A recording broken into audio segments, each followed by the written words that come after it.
Hey everybody, welcome to Growing with Vicious podcast. This is Steve, and this is episode 112. This week we have the wonderful Dragonfly Earth Medicine. They were at some technical difficulties last time, but they were able to join us. So thanks a lot for joining us this week. Yeah, thanks for having us. Last time, right about 5 minutes before we were supposed to come on, we had an avalanche and a snowstorm happen, and we lost electricity all night. So we're glad we could be back on. It sounds like you guys were having fun down there in Las Vegas, though. Is that right? Oh yeah, it was at MJ BizCon, and I'll do a follow up on that. But that was always good times in a different way. Have you guys had any issues with travel into the States at all, with the new regulations and shit going on? No. Well, we have not, and we have Kelly's joining me now. She's here. Hi, everybody. Hey, Kelly. We have been going across the same border for over 20 years now, and I think that they recognize us and know that we never talk about... Well, we're dual citizens, though. Yeah. So that helps a whole lot. Yeah. So we're always coming back home no matter which border we're going to, which is a good thing. So no, we have not had any problems, and we've never smoked ganja ever. But yeah, so it's been good, and we're really thankful for the opportunity to be dual citizens, and yeah, it's a good thing. So we have the ability to work in the U.S. and Canada, and it's really good. So I had a chance that you guys were recently on Hash Church and did a really awesome talk on the legalization stuff. You guys want to tell us a little bit what's going on with you guys up there, and your guys' kind of struggles with the Canadian market? A lot of the people in the United States, they see, oh, Canada legalized, and they only see kind of like good news and things like that. They're not really hearing about the other half of the coin on what's actually going on for the people that have been really, the major part of the industry for all these years. And I really would love to give you guys the opportunity to kind of educate a lot of our people across the country, and simply are just hearing kind of only a small part of the story.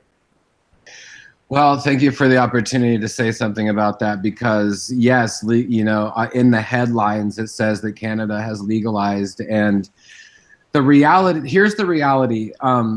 Just like everywhere, it's the medicinal qualities of cannabis and medical cards and the ability for patients to get medicine and the right to heal themselves has been the main driving force to having legalization to begin with. And whether you're in California, San Francisco, or Vancouver, that's the case. So what you've had in Vancouver for say over 10 years or 15 years are really, really amazing dispensaries and people that have been providing medicine to people and help them with their medical ailments over all these years. And they do span across all of Canada, and different cities in Canada that have, in their jurisdictions or their municipalities, if they've had the ability to have dispensaries, they have. And it's been a really good thing because, patients have gotten medicine. So what happened on October 17th is October 17th comes and legalization happens, and on that day, all of the dispensaries in Canada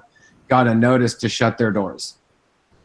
So, and feel free to jump in on this. Well, yeah, and they said that if they were going to leave their doors open for 24 hours after the November 17th, and they would all be facing a October 17th. Oh yeah, October 17th, that they would be facing a $14,000 fine. And up to 14 years in prison, isn't that correct? So really what's happening, which is a little bit confusing as well, is that Canada stated a long time ago that cannabis is a medical thing, and people in Canada can utilize it as a medicine, which is actually quite different than the US. So it's stated in our law of the land that, you can use cannabis for medicine.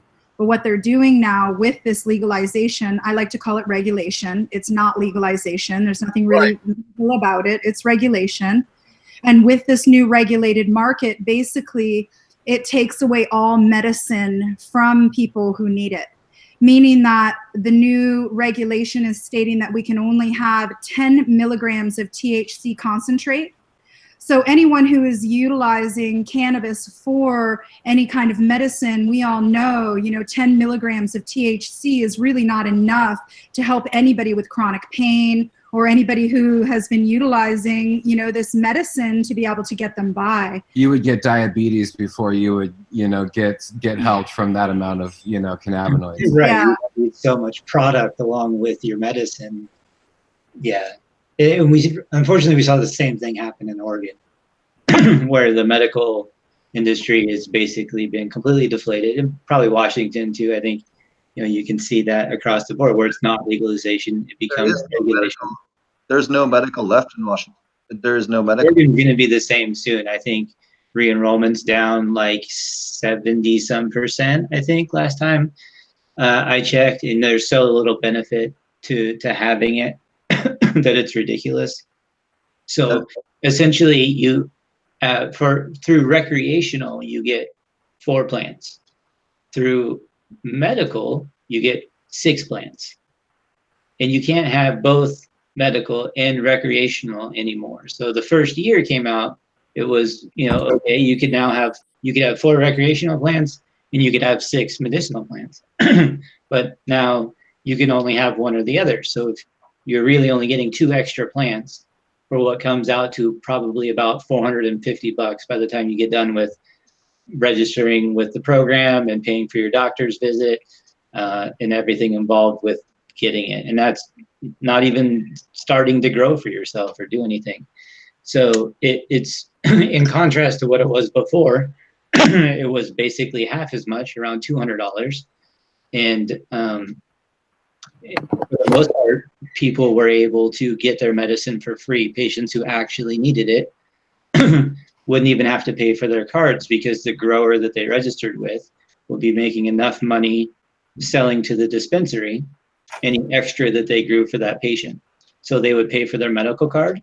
They would give them enough medicine to last them the entire year and still have enough to sell to the dispensary and make enough money to pay his own bills. So that was how it worked prior to that. So essentially, it's a win-win-win, because the dispensary wins, they still paid taxes. You know, like this was in place for like 8 years in Oregon before legalization. Plant counts were much higher, you know, and legalization comes around, and now the program has been all but completely destroyed inside of 2 years. And that's more actually expensive. And we talk about this too on the show, legalization in name only, and that's actually how I met Dennis Barone, which is the reason why all of us are on the show and have any kind of legalization, at least in the United States, was fighting against Amendment 64. I met him at a talk against Amendment 64 and got a chance to work with him and get to know him in a little bit, and I'm super grateful for that. But this legalization in name only, like they like to say, like Republican in name only, legalization in name only. You know, these aren't legalization bills. They just changed the incarceration rules. That's really all they are.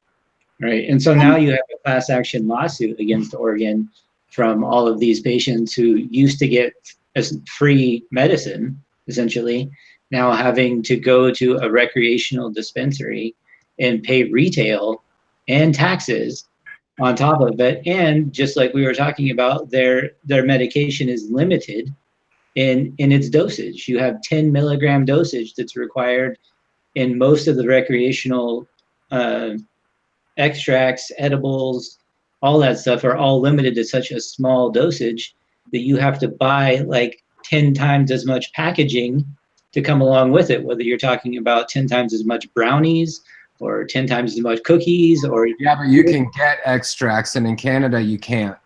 Like right now in Canada, there are no extracts that are legal in the federal market. So on the day of October 17th comes and 0 extracts are legal. The only thing that's legal is flour and pre-rolls, and I guess you could make a medicinal out of that, or some kind of a medible. But small farms were not allowed to even apply for licensure until October 17th. And for the 3 years to 4 years before that, they were setting up corporate cannabis to take over on October 17th. But on October 17th, all the weed that was available was all the recreational, what they call a licensed producer up here, is all irradiated weed. So all of the weed that's online and it's available right now is irradiated for 6 hours under gamma irradiation to get it under a 10,000 microbial unit, which that's also not a thing in Oregon. The other thing that's super different is that I mentioned before, you know, the law of the land, which is a lot like the Constitution for the U.S., is that it truly does state that medical cannabis came in and federally regulated the market. Basically, they were going against the law. It wasn't just that it was a state-run thing or we've got a province-wide issue. It's a whole federal issue. So by taking away medical from the people, it's actually going against the law of the land, which is in Canada, stating that it's totally legal to be able to feel good. There's actually a statute that says that all Canadians have a right to their own medicine, and cannabis is considered a medicine, and they also have a right to feel good. So with these new regulations, both of those things have been taken away. There's talking about access. So right now up in Canada, we're talking about safe access. And safe access is not just that it's accessible to you, but that it's accessible to whatever maladies or any type of issues that you might have going on with your body or your mental illness or anything like that. So what they've done is they've gone against the Constitution of Canada and they've taken away medical. So right now we're going to be in a really major constitutional Supreme Court thing right now because those regulations have taken away our medicine and our access. So access to a lot of patients is not just pre-rolls and flowers. Access to patients is, you know, all of the pain issues that they have, high THC, high CBD, all of these things are just not allowed anymore. They went straight to a rec market, which is really was not thought out. So we really recognize this legalization model is 100% a corporate cannabis model, and it has nothing to do with medical. And so what we're in right now is just a flashy, tradable on the public trading, you know, for the businesses. I mean, these licensed producers in Canada have the ability to ship ganja out to 28 different countries. So not only are they working anywhere in Canada, but they can ship pallets of weed to any country that has medical. So, you know, making it work up here in Canada and us all working together to try and, I mean, we're listening to what you're saying about Oregon. We're in Oregon right now. You know, we're going on our way to California and we go through Washington all the time. So we really understand the plight. And it's very much similar in a lot of places. It's just that now in Canada we have this ability to, you know, work on the federal paradigm. Yeah. So rather than the state against or the people against the state, now it's actually the people against the federal government. So right now there's a lot of different lawyers and a lot of people that are joining together to go against this proposition that has been happening for this regulation. So it's a really sad thing. The licensed producers are also the distributors. So as a micro producer, you have, and there are no real micro producers yet because they're still trying to fill out the paperwork. And once they do, they have to sell to a licensed producer. So the licensed producer is a federal corporation that has a 3 million square foot operation, maybe 3 of them, but plus they will be buying all of the small farms weed and selling it in their system. And the other thing is that they've been in the market for the past, you know, 3 to 4 years. They're making billions. I know that last year it was $3.3 billion that was made in the Canadian cannabis market, but nobody produced any flower at all. So it's really interesting that what kind of a commodity is it that we're selling? Are we really selling cannabis, or are we selling a commodity of some kind of a corporate idea? So far we're selling crop insurance until they can figure out, you know, how to make their systems work. So does anyone have anything to say about that? Crop insurance? Or the federal. The funny thing is that when you brought up the federal, that's basically the federal again. Instead of being against the state, that's what we've had here. The states want to legalize, but the federal government is what we're fighting still. So it's funny you say it that way. That's all. I think in a way it's similar to scheduling, right? Like the stance that the United States has is that it is a Schedule 1, so it has no medicinal value whatsoever. Yes, Canada is essentially regressing into that via this legalization, to where, like you were saying, it started out as being medicine, recognized as medicine, and is now regressing away from that, which is yeah. Well, the Rohrabacher-Farr Act, which was passed in 2012 or 2014, which was recently repealed by the Clan Keebler-Elf,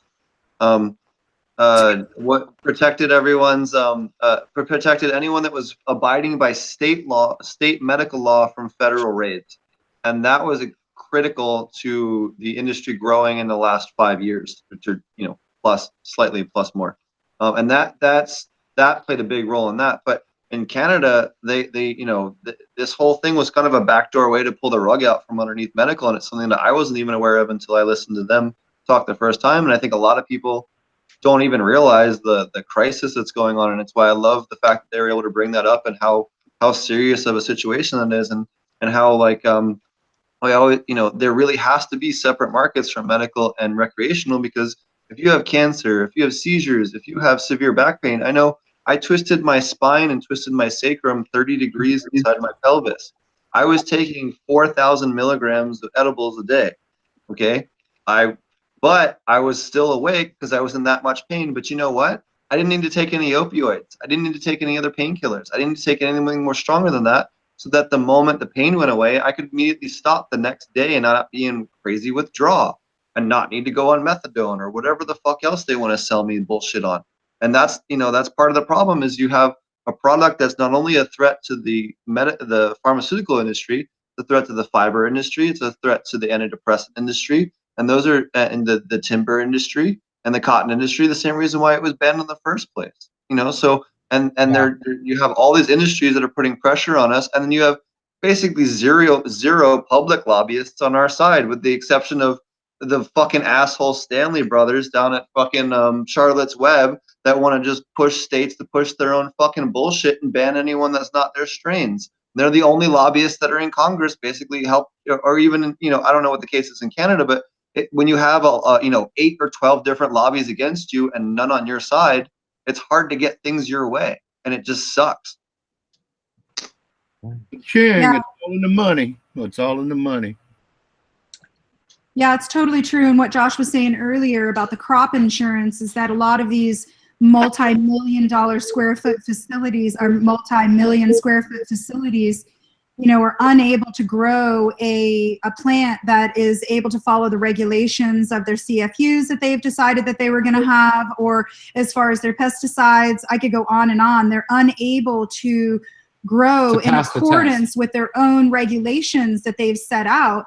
So they found that with crop insurance can pay them more than their actual crop can. Oh, so yeah. I don't know if you all saw that, but there was a really, I believe it was Canopy. Was it Canopy? Oh, who knows? I can't remember. One of the really large guys, that they had some mildew, and basically they left a 3 million square foot facility just go to rot because they made twice or 3 times the amount off of their crop insurance. And then that just makes it so they don't have to have a commodity. All they need to do is keep trading something that doesn't exist. You can look up crop failure Canada and see different things that'll come up, and it is a problem. I was just going to say, Aurora built the plant next to the airport and ended up with diesel fuel all over their shit because they were pumping airplane exhaust directly into their plants through the ventilation system. And it's almost like they're trying to come up with more excuses, as to why they can't grow something that's sound and healthy for their customers. It's always something as to some kind of reason why they can't do it, but they're not really reaching out to growers. And a lot of the practices that, have been the norm in the basements with hydro, just aren't doing well. Plants and genetics can't deal with that in a healthy environment, so they're not passing the regulations. So when you talk about lobbyists and everything, I mean, there's federal lobbyists in Canada here for a long time now. And Canada has had an incredible seed, production areas, thousands of acres of seed, Manitoba harvest, and they've been producing amazing amounts of seeds. And you don't see a lot of fiber come out of it. It's really mostly seed, because there's not like hempcrete available up here or anything like that, like you might think there would be. So what you have here is you have an industry of hemp here in Canada, and now you have this legalization, and then you see what happened in Oregon. You know, like last year you have this THC, you know, glut, and there's so much, you know, THC flowers that you saw a lot of recreational farmers in Oregon move towards industrial hemp growing, and then just growing all CBD. So now you have a lot of hemp grown in Oregon that's all feminized seeds or clones. Those are the two. So in Canada, you would think, oh, well, this is great. You know, we've got a federal legalized system. Now we can grow hemp. But the problem is they haven't caught up with what's happening with hemp now in Canada. So in order to get an industrial hemp license in Canada, you are restricted to only grow the strains that are on the list that they have, and all of those strains are basically the ones that are seed forming strains, and they have about 1 to 2% CBD in them. So now you have these national hemp conferences going on, and Marcus has told us about this, Bubble Man, and gone just to Manitoba recently, and you know, all these hemp farmers are like, hey, extract my hemp, and he's just looking at him like, it's not economically viable for me to extract 1% of cannabinoids out of CBD. So the systems haven't caught up to what's happening with the times. So as a farmer, you're having to deal with this archaic governmental programs while we're still trying to be like heady and on top of things in the industry. It's like you can't be too far ahead of things in the industry here because you're just out of bounds. I got to get a cord. Well, yeah, like you said, get ahead. That's a good point. And it's funny you said, because I was briefly involved with a company that was forming to grow 10,000 plants outdoors, and then to make distillates or whatever, get extracts from it. And it sounds like they're going to be dead in the water after doing all this and everything like that right now. Well, I was just going to say, we have a lot of the same restrictions here in terms of the seed in hemp production. And I would guess it's the same in Oregon, but people just, you know, they use different seed. They call it what they call it, and they, you know, or they use different clones. You know, that's literally what's going on, and they don't know how to regulate that shit yet. Yeah, I think that's going to be the same thing that Canadians are going to have to do, and that's something that we're all looking at. But honestly, if you all looked at these licensures, you know, it's going to be easier to do a PhD program than it is to fill out these applications. I'm not joking. It's not just like anything that's comparable to any of the licensure that you all have had to deal with in the States. We have to do SOPs for every single solitary thing. So we're looking at, like, in order for us to fulfill our application, it could cost us 30 grand just for the fees of the application. And then it's going to be another $37,000 just to have that just to be able to have that licensure. And then it's going to probably take us, I'm not joking, about 500 pages of everything that we have to fill out to be able to get a licensure. And they don't want to recognize small farmers, and they only want to be able to take and accept applications that are coming from consultants of really large firms. Our application just for the extraction facility was over 700 pages printed front and back. And is that what you had to fill out? Or was that the regulations and what they were telling you needed to happen? No, I think the application in Alberta, this was in Medicine Hat, started off as like a little under 70 pages, and then all said and done was over 700 and something double-sided. There's a picture on my Instagram of the whole binder.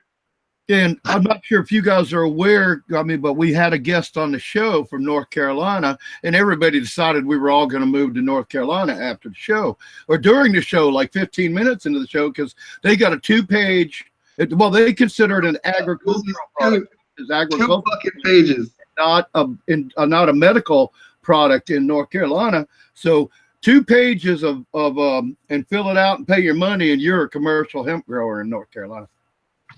What about Oklahoma? The crazy thing about it was that they have dispensaries, and it looks just like our dispensaries, but it's only CBD, and the prices are the same. They're getting like $3,000 pounds. He said 2,000 that night. 2,000, yeah. And they're growing it in their basements, just like everybody was, and selling it to these dispensaries, but it's just CBD. It's crazy. or extracting it and selling, Yeah. What is popular, even here in Oregon, that's really popular, still is growing, because I believe there's still a registered list that you can grow from, like a strain list that you can grow from. And there's a couple of them that are not as limited in percentage in CBD. They're limited in THC, but not, there's some higher percentage strains that make it more economical to extract. So that's a huge problem up in Canada. Do you want to talk a little bit about that, on the whole 4-year process just to get your new hemp strain in line? That's basically a lot what we're talking about. You have to grow, I thought it was 3 years, but it maybe is 4 years, where you have to grow the same strain 4 years, let's say 4 years in a row, and then provide the same results, show that you're getting the same results for 4 years, and then you can register it. Is that and what they want to see like only a 2% difference? And I mean, who sees a 2% difference in all of your seeds? That's just something that like comes from clones. And then if you're growing 100 or 1,000 hemp plants, you better hope you got the one hemp plant that you're going to test that's the right one. I mean, Sounds to me like they're going in. They're trying to set it up so somebody like Monsanto can come in there and genetically modify everything, so it'll be within 2%. That's there's not a single company in the entire market that stabilized the genetics of cannabis. I don't give a fuck what strain it is to that level. Not even the Charlotte's Web guys that have dumped stupid amounts of money into one strain have done that. And it might not even be achievable on the plant. The other thing that everyone forgets, and this is something that I've been told by 2 or 3 people, correct me if I'm wrong, but cannabis has the ability to take terpene genetics from nearby plants and incorporate it into its own.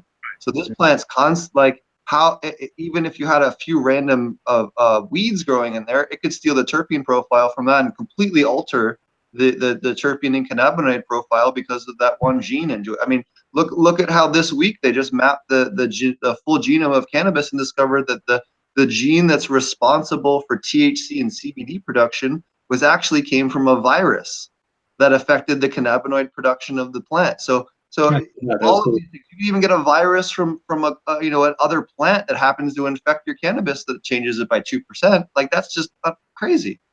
I think it just illustrates that the people creating the laws and regulations aren't people who grow plants. Like, they have no clue. I think that's ultimately what it comes down to. Like, or you would know. And it's the same reason why the people trying to grow the plants now to meet their own regulations can't do it. Like, yeah, it might have turned into a crop insurance thing. That might be the solution to the problem that they created. But I think if, like their original regulations were so hard to meet, then, like how come you can't meet them is a, perfectly valid question in my opinion. I can't believe they turned into that crop insurance thing either, because that's something we've had here in the South, where I've just for years watched farms just they'd grow corn and then let it die in the field. They wouldn't even have irrigation. They'd grow it, and if it didn't rain, it would just, okay, well, we're getting a check from the insurance company. So that doesn't help the economy, or anybody else. I'd really like to think that, cannabis has a much higher intelligence than humanity does, for sure. I believe that all plants do on the planet. And I believe whenever we align with plants, we actually higher our intelligence. We have a greater capacity for understanding humanity and a greater compassion for understanding the world as a whole. And because the cannabis plant is an adaptogen, it's exactly that. It's an adaptogen. It adapts to whatever environment that it's put in. And yes, we could go down that long wormhole of THC and CBD being a possible virus. That's something that I've been talking about a lot. It's something that I've been wondering about, because I can see really big hydro facilities, their THC numbers keep going up. And I believe that THC numbers going up is a sign of stress on the plants. Because if you take that plant and you put it in an environment where the plant is going to be happy and it's going to be healthy and it's going to be taken care of and it's going to be talked to nicely, the THC levels are going to come down and the rest of the cannabinoid spectrum goes up. So I truly believe that the cannabis is going to have the last laugh. I don't believe that it's as easily controlled and enslaved in the way that tobacco has been or the way that corn has been.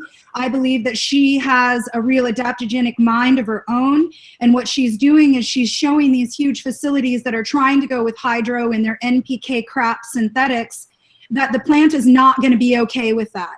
So the plant is not showing signs of health. So of course it's not going to pass their regulations. Can you talk more about the, like, you know, why corn and you know, why tobacco? Why? Yeah, I mean, Why do you- tobacco, corn, soybean basically has been at the whim of humanity for a very long time. It almost doesn't have necessarily a thinking of its own in the way that we've over processed it. So the tobacco plants that, you know, were had before the big, huge tobacco industry came over, you know, there was 800 different varieties of tobacco. Now we're down to 2 or 3, and that's just dumbing down the tobacco plant. So it shows that the tobacco plant has this ability to maybe be dumbed down and being grown in huge, massive quantity, just the same as corn and soybeans. But for some reason, cannabis is an adaptogenic. And it's adaptogenic in a way that it decides what it's going to do next and how it's going to be, you know, if it's going to be able to be grown in a really large facility or with pesticides or, And I think mistreated. it also has to do with the way that it's scrutinized. It's scrutinized in a way that no other plant is as well. So that has a lot to do with it. I mean, when you're looking at a plant that can change its chemical makeup, you know, just from a different growing, you know, atmosphere or a different growing medium, you know, tobacco, maybe it does that. We just haven't had the ability to, you know, maybe it doesn't have that same kind of lab test. So maybe on a spiritual level, the plant is like demanding more, or it's more intricate. It's a fractal. Well, and medicine. you were just talking too about the fact that, you know, cannabis has a hard time with stability in seeds. I mean, you can get stability out of soybeans after 2 generations or even 1. You can get stability out of tobacco after 1 generation or corn. It's really easy to procreate in the way that you want to control it, but cannabis can't be controlled that way, and she keeps showing that over and over and over again to us. Absolutely, yeah. It's and that is one of the reasons why you haven't seen a corporate takeover of it either is because it simply will not behave that way. And that's a blessing. But the other thing I was going to bring up in that regard, as far as the genetics goes, is name me any other crop that has been individually bred in more lineages separately than cannabis, because everyone was growing remotely in secret and doing their own breeding and maybe had access to 1 to 3 other breeders they could exchange genetics with. So what other crop has been bred in that kind of way genetically? We don't have a single other example because of that.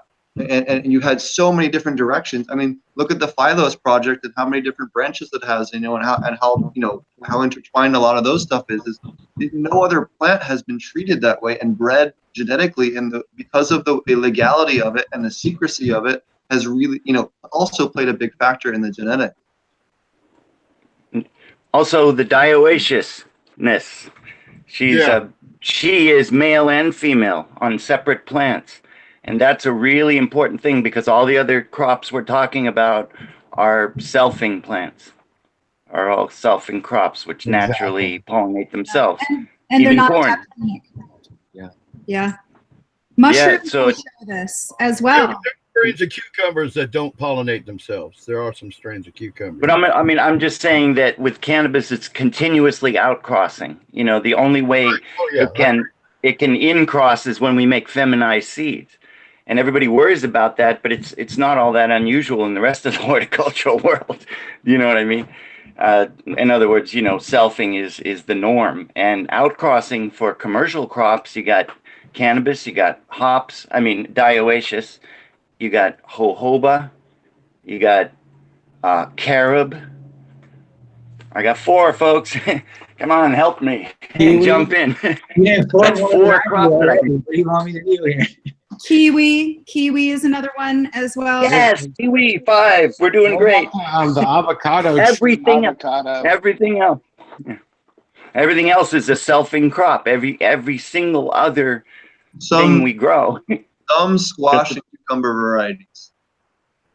All those things are, well, they actually have the same, they have separate flowers but they're on the same plant though. So you can take, it's still a selfing variety. Whereas with cannabis, it's just constantly, it needs the male, it needs the female every time. Those other ones we were talking about. Excellent. Kiwi. I got 5 now. There's really very few. There's very few plants. It's unnatural for plants to do that. Sorry, I'm done. Go ahead. I like that. about too. I like Sweet sop and sour sop and jungle sop, I think, are male female as well, if I remember, from Jamaica. All right, so that's everybody's thing for the week. We got to come back next week and see how many we can find. My homework. Right on What's my really cool is avocado decides day and night. So during the day, the avocado tree might decide that it's female, and then as soon as dusk comes, it will only turn male, and it doesn't go off of any kind of a schedule. It's just Well, how about papayas? Papayas come in like about 9 different sexes. Like this one crosses with this one, but not with that one. And this one can pollinate anybody, but this one can't pollinate nobody. And this one can only be pollinated, It's like, woo, And we love pretty this type of interesting. conversation. We love this type of conversation because it's just never ending. And I think that we have really lost a lot of that knowledge of plants and stuff. So we love getting together with people like yourselves and anyone else, and to be able to share that love of plants. And I think that's, you said maybe we could talk about our tour and what we're doing right now, and and that's that this falls into that because we're up in Nelson, British Columbia, talking and Vancouver and going through. We need to go visit Joshua in Bellingham. So that's kind of a big deal. We're coming for you. We're not. We haven't forgotten. So we need to make. We just always go through Spokane. So that's that. But anyway, so we're here in Eugene, and we had a really beautiful gathering here of people, and we've been really excited to meet up with a lot of farmers and a lot of people that are making a lot of difference and are planting farms. They're taking care of their soil right now, and they're getting ready for next year, and it's fun to share seeds right now. And that's what's going to happen in Arcata coming up on December 8th. We're getting together with Jesse from BioVortex and the Regenerative Farm Award, and Dan Marr from High Tide Permaculture. We might even see the Cannabis Santa Claus. Claus. Yeah, we'll see how that goes. If we can get that. We're going. really looking forward to that. Yeah. And but- one thing I wanted to just bring back just super quickly is that, because we were talking about this and it just really sparks my mind. It really sparks my heart so much. I'd say about 10 years ago, I was sitting at Oregon Country Fair, and in the backstage area, there was Ram Dass. He was sitting all by himself. And I thought, wow, here's a perfect opportunity. I've got 2 joints in my pocket, and I'm going to go have a conversation with this person.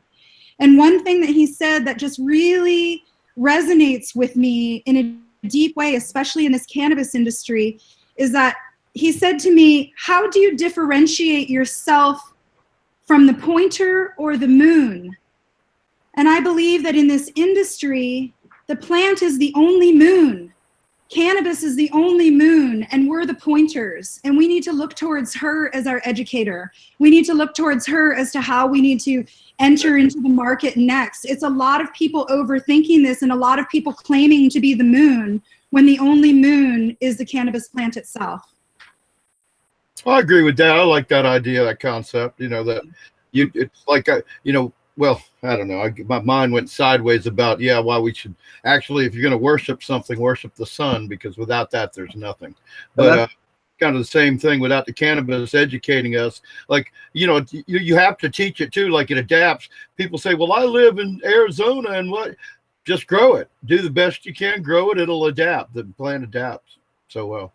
And probably so many people here could really understand, when you partake in the weed that your family grew or the cannabis that you grew yourself, nothing makes you feel better than that, because you put your energy into it, because your friends or your family put your energy into it. It's there's nothing like it for us to come home and be able to partake in our own flower, because then I feel centered and grounded, because that was the place that it was grown and I was the one that grew that. So we have this open communication between the two of us that I think is just totally imperative. It's nice to know that the consciousness of having the quality and having the it be a healthy organic flower to intake, as opposed to going down the street and buying crap, so yeah. You could say it poetically like you did, but that's kind of how I feel about it. And you guys really are Ben, you know. you guys are really pioneering the way with that, with the DEM Pure certification and the total property and total more of a permaculture and long-term sustainability. I do with aquaponics a slightly different viewpoint on the whole thing, but I love what you guys do, and I'd love for you guys maybe to touch on that a little bit as well, if you guys can find. Yeah, please explain that. Yeah, for sure. So we created DEM Pure certification pretty much out of being angry for the current organic certifications that are happening. And it was about 4 years ago when there is no federal legalization, so we saw it as an opportunity. And we just really wanted to say, well, what kind of programs or what kind of certification could we put together that represents our farm?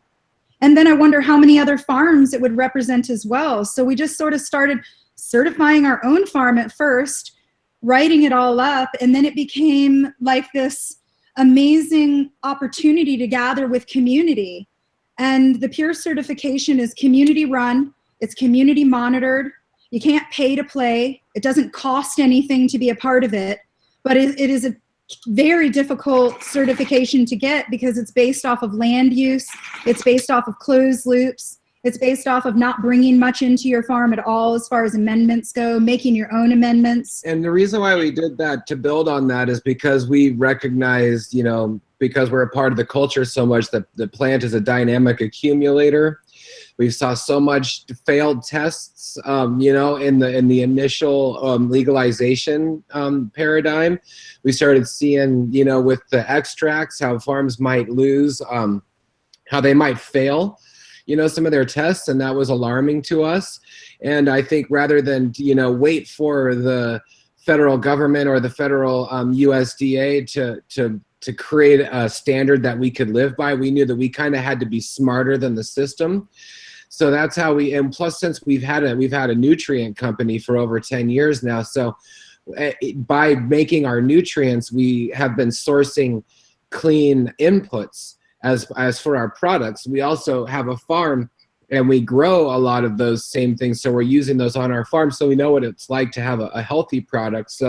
And we wanted to set farmers up for success. Yeah, and that's so there's a lot of programs that are out there. If you just totally lock and sinker into, the organic certification set out by the USDA, you could be using a lot of things in there, and you're going to fail your concentrate tests. So how can we help farmers that are already part of this community and culture to, number one, up all of the health and benefits of their own farm and their own soil, bring their costs tremendously low so that they have a really big say and that they're thriving in this new market?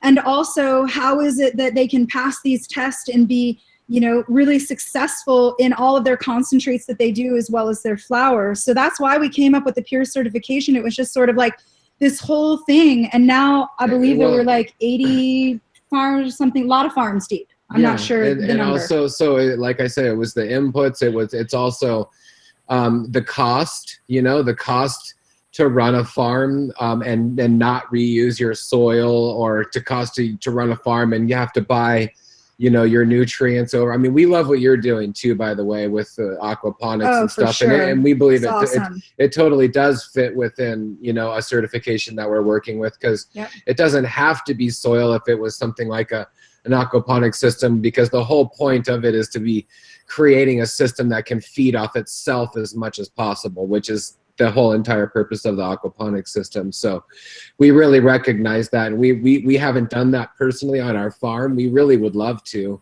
but we're just doing enough things that it takes the time and all that. So we'll get you over there. We'll get you over there from Alberta.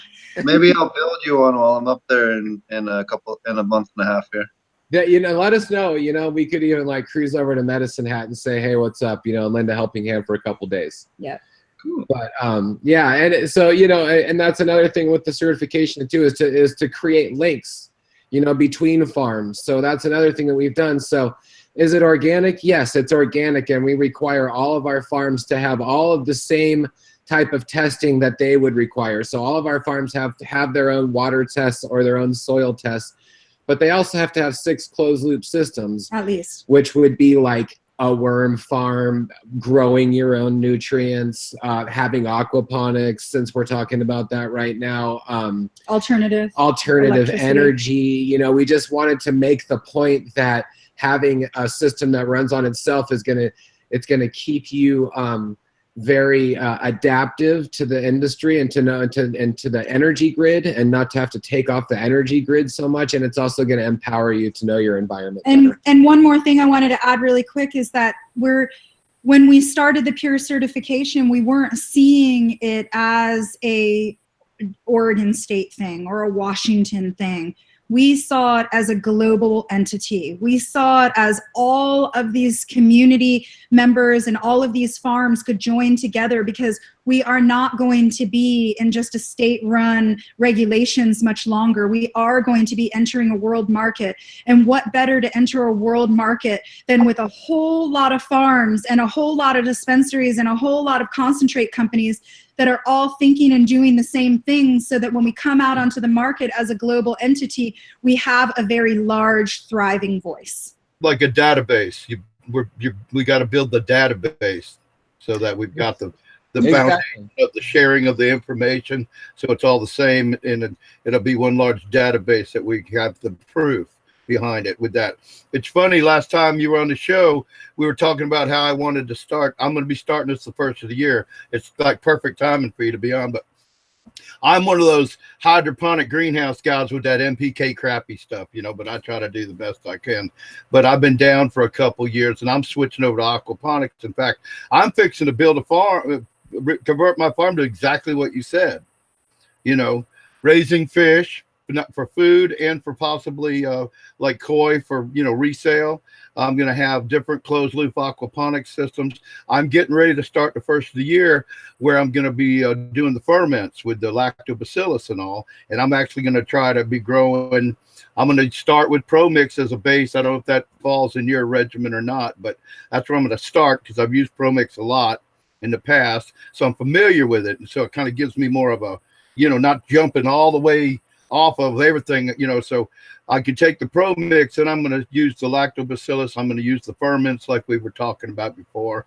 I've got blackberries all over here, you know, and I've got henbit, which I believe it was you that told me, Kelly, that henbit has all the same things the blackberries pretty much do, including silica. Silica, right, Steve? I'm the aquaponic prophet of silica, because apparently the only one that's ever done. But I'm getting ready to do that. It was great to have you guys on the show tonight, right before the holiday. You guys, go ahead. You guys do all kinds of amazing work with things. You know, do you want to talk a little bit more about your philosophy? You know, you guys do probiotics and ferments, and you're utilizing all the parts of your land. And I just want to make sure people fully understand that on that part, because I always love hearing you guys talk. I've heard you guys talk a couple of different times now at a couple of different events, and it's always wonderful and to hear all the different philosophies. And you guys love to learn from different things and absorb it and fold it into your system. And I'd love for you guys maybe touch on that a little bit more. Can I say one last thing? Yeah. I'm trying to use wind power and solar power to run this greenhouse this year. That's awesome. That's awesome. And I'm going to give it a shot. And I'm even going to, when I'm recirculating water, I'm going to use a hydro generator to generate a little electricity, because people said, well, it costs too much. Well, if you put it in the line, if you're running the water, it's going to turn the spindle, right? So it can generate electricity that way too. But in fact, last night I was looking into that. So now I'm kind of like segueing into what Steve wanted, which is what I would have got there a minute ago. I think that the way that we run our farm more than anything is that everything that we set up is to be able to be totally accessible and usable for when we're 85. Yeah. You know, we're not interested in just the here and now. How is it that we can have long-term success? Long-term success comes from healthy soil. Healthy soil makes a healthy body. You know, we know that what's missing in all cancer patients and people who have a whole lot of maladies right now on the planet is that soil microbiology is missing in the lower digestive tract. We've come so far from healthy soil that really it's the biggest focus on our farm, above and beyond anything else. We used to work with hot compost, thermophilic compost, and we still do sometimes, but now our compost piles just have become on top of the bed. And if we're just adding all of our compost on top of our beds and we're doing it in layers, well, that's a perfect thing that an 85-year-old can do. And we want to be growing ganja when we're 85. Yeah, and hopefully, the next 45 years will be soil building, and so it'll, require a little bit less of the materials, but we're piling it on right now while we're young enough. But to round back to the center, we are initially, we were met in Oregon, and we were on the mission of mycology and midwifery and herbalism. So we were very interested in, esoteric things and also things from the land, psychedelics, psychedelic healing. All of that was really important to us. And then we found British Columbia in the late 90s, and when we went up there, we really went up there with the intention of self-sustaining. I had even gone to Alaska. Kelly too and before we knew each other, we had both gone to Alaska beforehand, before meeting, and so we were really kind of in touch with that kind of wild survival thing, and I think we really were wanted to explore that. So our farm has always run off the nature that was around it, and we did our outdoor farms even off the nettles and stuff off the slide, and always reused the same dirt. So we did start these systems all on our own before internet and all that, and then we started our company based off those programs, and then we started the certification based off it. And now what we're seeing after this whole time is now we have like Roger was saying, to feel like you're jumping off, you don't want to jump off and feel like, oh shit, where am I? We've created this network of farms really to help empower each other. So, and even Joshua with what he's done with the science of regenerative farming workshops and all that. And I know you're involved with that, Steve. It's the ability to teach people. And so all of these magical farmers that have been doing things in the woods forever, we just want to hear from them. So we created this network, and now they've come to us. So now we have this amazing kind of, snowballing that's happening and of learning. And you can see it on different people's websites. You can see it indoors. I think you can see it outdoors a lot. And so it's become a really, really amazing source of information. So DEMpurefarms.com is a website where we've tried to conglomerate all of that information. And there's articles on there that are written by us and other farmers or people that are associated with our movement. And there's links to all the farms that we're working with. And also, a page that shows all about the closed loops. So really, and like Kelly said before, it's a free certification because we wanted people to be able to join it that we're doing it. You know what I mean? And so that was the real inspiration. So all we really have is our integrity and our connections. And we are seeing now within Canada, that having connections to breeders and lab test laboratories and people like Ethan Russo and people that study the terpenes and the cannabinoids. We just really are looking forward to biggering this by showing the inspirational natural systems, how they can be used and how they really show up in science afterwards. And how they grow the fire. And how the yields can be way higher, and how people can put a whole lot less money per gram so that you're not stressing out and losing sleep at the end of the night when you're not getting your price per pound that you're looking for. We feel that it's absolutely imperative for the people who've been speaking to this plant for so long to have a say in this industry as it starts to come in. And also one thing that I wanted to say is when we created the Pure certification, there's a ton of farms that are doing what we were doing. There's a lot of people who are living out in the woods who are doing it the way that we're doing it. And all we had to do was start joining together with these people and trade our seeds, trade our breeding. What are we doing? How are we getting rid of these aphids that are here, these bong aphids? How do we get rid of our broad mites? How is it that we can step into this global market with a lot of vigor and a real voice? And I think we're also just reminding people that we're all humus beings and that we're from Earth and that we can still have our babies at home. And it's amazing. You can breastfeed your child, you know, solely, you know, for the first few years of life. We're seeing the inspiration within our certification go far beyond cannabis growing. You know, it's what kind of a polyculture guild can we grow on our farm that supports cannabis.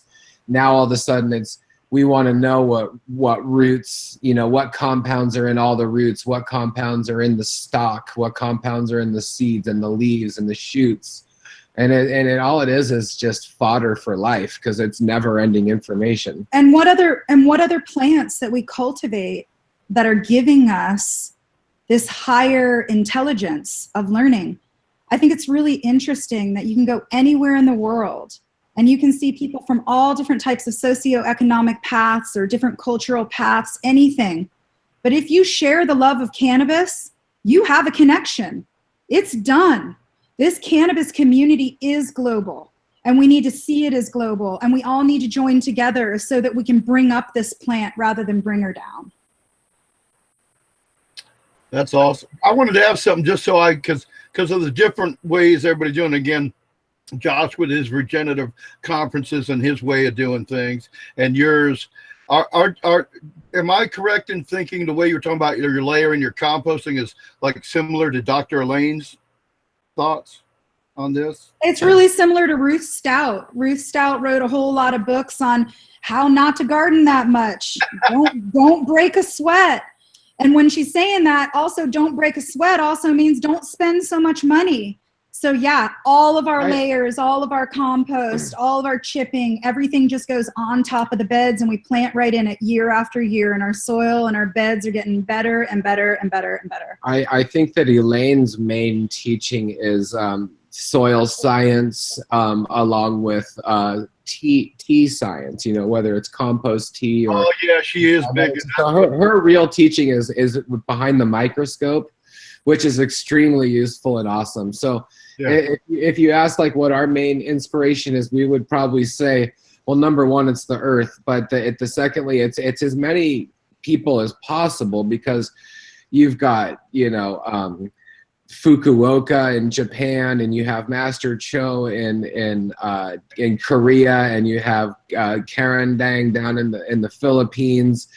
You've got Ruth Stout from Central U.S. who really just piled on hay on top of the farms, doing everything. You've got the whole Rodale Guide to Composting, which came out in the 40s. Oh, I got that book right here somewhere, right? Yeah, that's a fabulous book. If you have the like version, this thick, man, it's like the Merriam-Webster dictionary. That thing is a Bible. If you have that one from the 40s, that's the one to have, because the newer ones are way smaller, and that was like the pinnacle.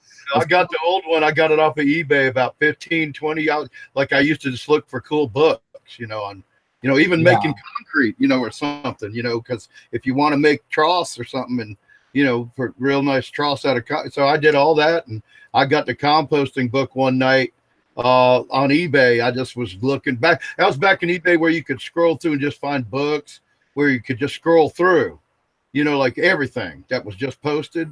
And they don't do that anymore. And then all of a sudden you'd hit these books and you go look at one book and they'd have these other books. And I found that Rodale's composting book. It's real old. It's from way back there. That's super fun. We used to really like to look for the old Homestead. Was it Foxtail? I forget what it was. There's a ton of old Homestead magazines. Homestead, books. Also, of course, the first time we heard about hugelkultur was with Sepp Holzer in Austria, and some of the work that he had done, you know, by terracing the land on the side of the hill was extremely exciting. And of course, you know, Rudolf Steiner. There you go. Rudolf Steiner. That bad boy is. That's the one. That's the one. That's a great book. I need to rebind that sucker. Yeah. I'm legally blind, but I'm going to see what it says date-wise in here. Yeah, you got to get a reader in there, someone to read that for you. I actually I bought, because of this book and stuff like that, because after I went, I actually bought one of those machines like you have in colleges. They're like $3,000, and you can put the book on there and shuffle the thing back. Well, after I got it, I found out you had to have a certain monitor or you can't use it, you know, so I'm still looking for the monitor, you know. I did call the company, and they, you know, and they said that they they no longer supported it, but the guy was nice enough to look some stuff up for me, and he actually told me what I needed to find. So at least I got that. But yeah, I'd like to have a reader about 35 years old and about 120 pounds. You know, I think the other thing that's so important is that you don't have to stick with one type of thing. You don't have to be so dogmatic. There's 110 different ways to grow cannabis healthy. Yeah. Our suggestion to we you, say unleash your dogma. and I think that take what you can from anybody, right? Take whatever works for you with what you do that makes it, like you say, as easy as it is for you. That's how I teach. Try to make it. I teach a lot of old people, you know, because they're just getting into cannabis. So they're like 65-year-old military people and stuff like that, and doctors and lawyers and scientists, and they get on, and I try, you know, most of them just want to know a simple way, because like you said, at 85, you still want to be able to garden and grow your food and your cannabis, but you don't want to kill yourself doing it, right? So I think that's where y'all are kind of coming from. I'm sorry I get carried away with you guys, because, you know, it's like sitting around the campfire, you know. That's fun. That's exciting. Yeah, and I just think that everybody's got a different area and what works for them, and, you know, what kind of strains do they have. But most importantly, what we're telling people who are entering into this industry, you know, to try to make money off of it or to have a really thriving business is reduce your costs. And the most beautiful thing about reducing your costs with cannabis is actually growing healthy cannabis. Mm-hmm. So, you know, that's a really beautiful thing. All of these bottled nutrients and your NPK, they all cost tremendous amounts of money. But if you're just building soil, that soil is probably the most important thing that you can give to your younger generations. You know, I feel like what can I leave for our son, you know, and healthy soil is the number one thing. And also, you know, something you were just mentioning on a little bit, Roger, is that having secondary products is absolutely imperative. You know, we can't just be growing cannabis. We need to be growing our own food to save on food costs. We need to be growing maybe a strawberry crop or maybe a blueberry crop, or what other things can you grow on your property that do really well in your area that you can help supplement, you know, your family's income. And I think that's peppers, really cucumbers, we grow everything here, you know. Yeah, exactly. You cut down a tree out. I cut a gum tree down one year, and the next year it had 6 limbs growing out of it and grew back over the roof again. And I had to go get up there and cut it down again. You know, and then I cut it all the way down to the ground, and it's like the tap roots all came shooting up, and I got 60 trees, you know, growing up all around it. It's like, I live in a swamp, you know, and you guys would love it here. You dig some of this dirt right here. Whoa, you can't stop stuff from growing here, you know. You could probably dry farm around there and just plant stuff in a way that you never have to water it, because it's always got its let's say it's feet watered or whatnot. The only thing is it drains pretty fast, but if it rains and rains and rains and rains, it kind of floods, and then it's just going to be it's going to be iffy whether you can recover. But the ground will basically, we got a nice layer of topsoil, and then depending on where you're at, there's some rock, but not a lot. Then you get down to a real nice rich clay, a red clay. And it's my understanding, I haven't done a lot of research, but it's my understanding that red clay has a ton of minerals in it. You know, all soil, all dirt, all sand, everything has incredible amounts of nutrients. But the key is, how are you going to unlock it? And that's the real understanding of soil and soil building. And, you know, Josh was saying that, you know, we learned about the word hugelkultur from Sepp Holzer, but we were doing hugelkultur way before that because we had to. We were forced to. If you take a pickaxe into our soil, you're just getting rocks. So you're digging and digging and digging for years when all this amazing biomass is all around us. So why not just create the soil on top of the beds? There you go. There's some layering right there. There's Josh's great grandfather out there. Yeah. I saw that. I said, it's straw. He's putting down straw. There you go. I don't recognize a garden that doesn't have straw all over it, for sure. Like, this is not a garden. What is this? Like, it's like a shaved, you know, piece of earth if it doesn't have some kind of biomass. Well, that's another thing that you learn from doing soil tests, is that a lot of cannabis soils, indoors and out, are high in bacteria and low in fungi. And you have these trees that, you know, sprout out a ton of sprouts every year, I mean, could be a really good commodity, because now you can cut all those off and lay them on the ground and maybe turn over some of that good dirt and pile it up on the sticks, and you've sort of mounded up higher up off the ground. And then you can, if you've dug in between the beds, so you've kind of channeled down a little bit in between them, and that allows maybe the water to possibly go away. I mean, I understand full saturation, but then having the sticks in there in between, and doing layers with sticks and the hay can get you up off the ground a little bit and create good air, and also that will attract more fungi, and the fungi break down the raw materials the best in order to make them available to your roots. I mean, and also keep your soil healthier bacteria and your plants healthier. Play a key role too, but yeah. So that's a lot what we talk about. And one of the things we're really excited about right now is, and have been for a while, is kinship gardening. And kinship gardening refers to growing foods and plants along with their family plant kingdom. Their origins. And their origins. And there's plants, and some people are like, oh, I want to diversify my land, but I'm not sure what to grow. So if you start looking at these kinship, we're going to be passing out these maps as we go down to Arcata and Humboldt and Mendocino and also at the Emerald Cup, passing out these maps so people can see how to plant their garden. And it's possible to plant your garden in a way that's in the evolutionary way that plants have been brought about. So really, if you're growing plants near each other that look like each other, or maybe they don't look like each other, but they reproduce in the same way, it's a way of really learning about evolution and kind of seeing it right in front of your eyes. And Steve, you were talking about diversifying the land, and I really, really like the idea of terpenes being traded with plants, because Callie and I have always been very, interested in using aromatic plants in our teas, and also growing them around, only because it does so much to it. And I like the idea that they're trading terps through the air. Maybe it's a pheromone thing. It's kind of a nature spirit thing. And I love that. My understanding was that it was able to do it via the root zone, but I don't know if that has been proven yet. But that was what I was told. Yeah, well, we've been doing that for ever, really working with terpenes and trying to find, if we've got some high geranol breeds that we're working with, we're going to be feeding it a high geranol strain.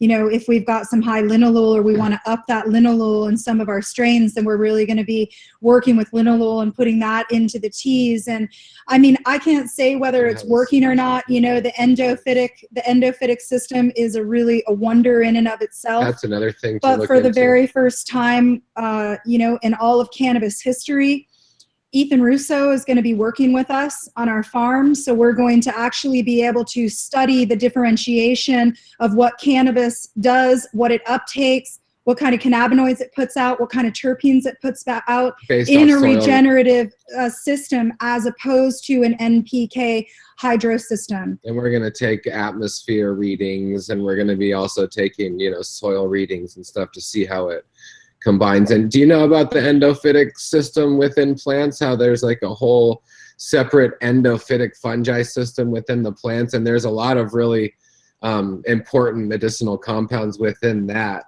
as well. So you want to explain that to people that don't know what any of that means? You and I do, but I would imagine a large percentage of us listening do not. I'm not sure about it. We've been just getting in all the fungi since Dr. Ephraim was on the show that one night, and that's when I got into the fungi. And so, I mean, I knew you wanted to use it and all, but I didn't know much about it. So please, that's what I use. He stole my line. I'm usually the guy that goes, why don't you explain to the people out there that don't have a clue? Well, we're learning more about it, but Kelly has a good idea of what. Yeah. So basically, it's the relationship that the plant has in uptaking nutrients from the soil. There's actually not just like, some kind of a straw that the plant sucks up nutrients. It's a colonization and a relationship of what type of species of different microbiology is in the soil. So then the plant puts out different types of smells or sugars to draw certain types of fungi. On Tuesday, they could be putting out something that draws one fungi, and on Thursday, they're going to put something else that draws another type of fungi. So when we take plants out of their natural system, then what we're doing is we're dumbing the plant down. We're unallowing it to have this endophytic system that has this relationship in the uptake of the plants with the soil. It's like it's part of the immune system of the plant, you know, based off what's available. I think what she's saying is based off what's available within the soil. Like trichomes are a secondary metabolite, how they're like a secondary medicine system. This is another secondary medicine system within the plant that almost pulses through the plant like chlorophyll, like plant blood. It's almost like it's part of the plant blood within the. Those are really nice lights in the background, by the way. There, I would like to know what those are in a minute. Okay. Yeah, so within the plants, you know, ability to produce these compounds, the endophytic fungi is not like it's not like a fungi that's in the soil. It's a fungi that lives within the body of the plant. So just like we have a whole microbiome in our intestine, the plant has an endophytic fungi system within it, and it has healing compounds. And the exact healing compounds that they have is something that we're looking at learning more about, because we're still looking for papers and scientists that have gone deep into that, but we really love that type of deeper knowledge going within the plant. And as we're evolving in this industry, the plant is going to be evolving too. And like I said, with Ethan Russo being able to work with us, this will sort of be the first time, because we are having federal legalization. So, you know, as much as we sort of want to down these things, this now gives somebody who has a scientific research license in Canada to work with other federally licensed farms in Canada.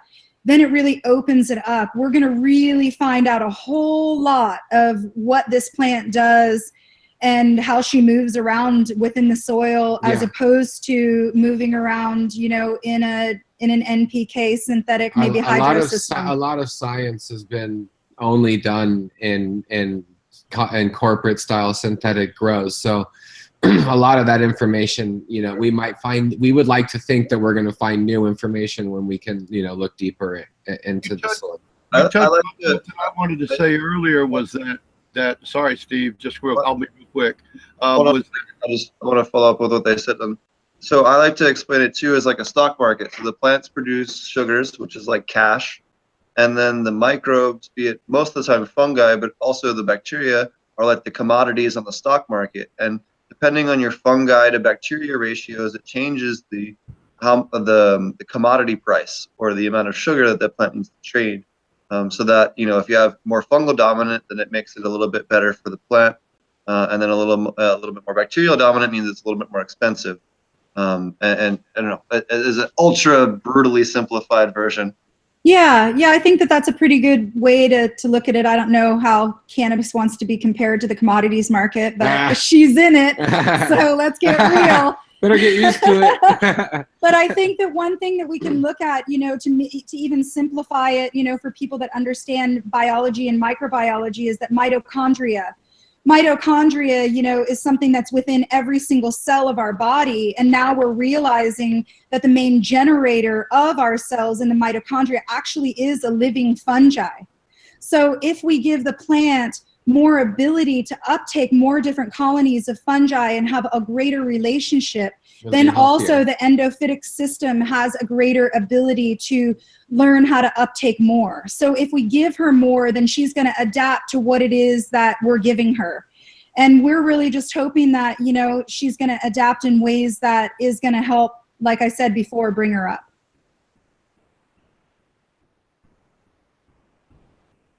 That's really awesome. So, do you want what other you guys have a couple of other talks aside from the next one coming up on was it Saturday?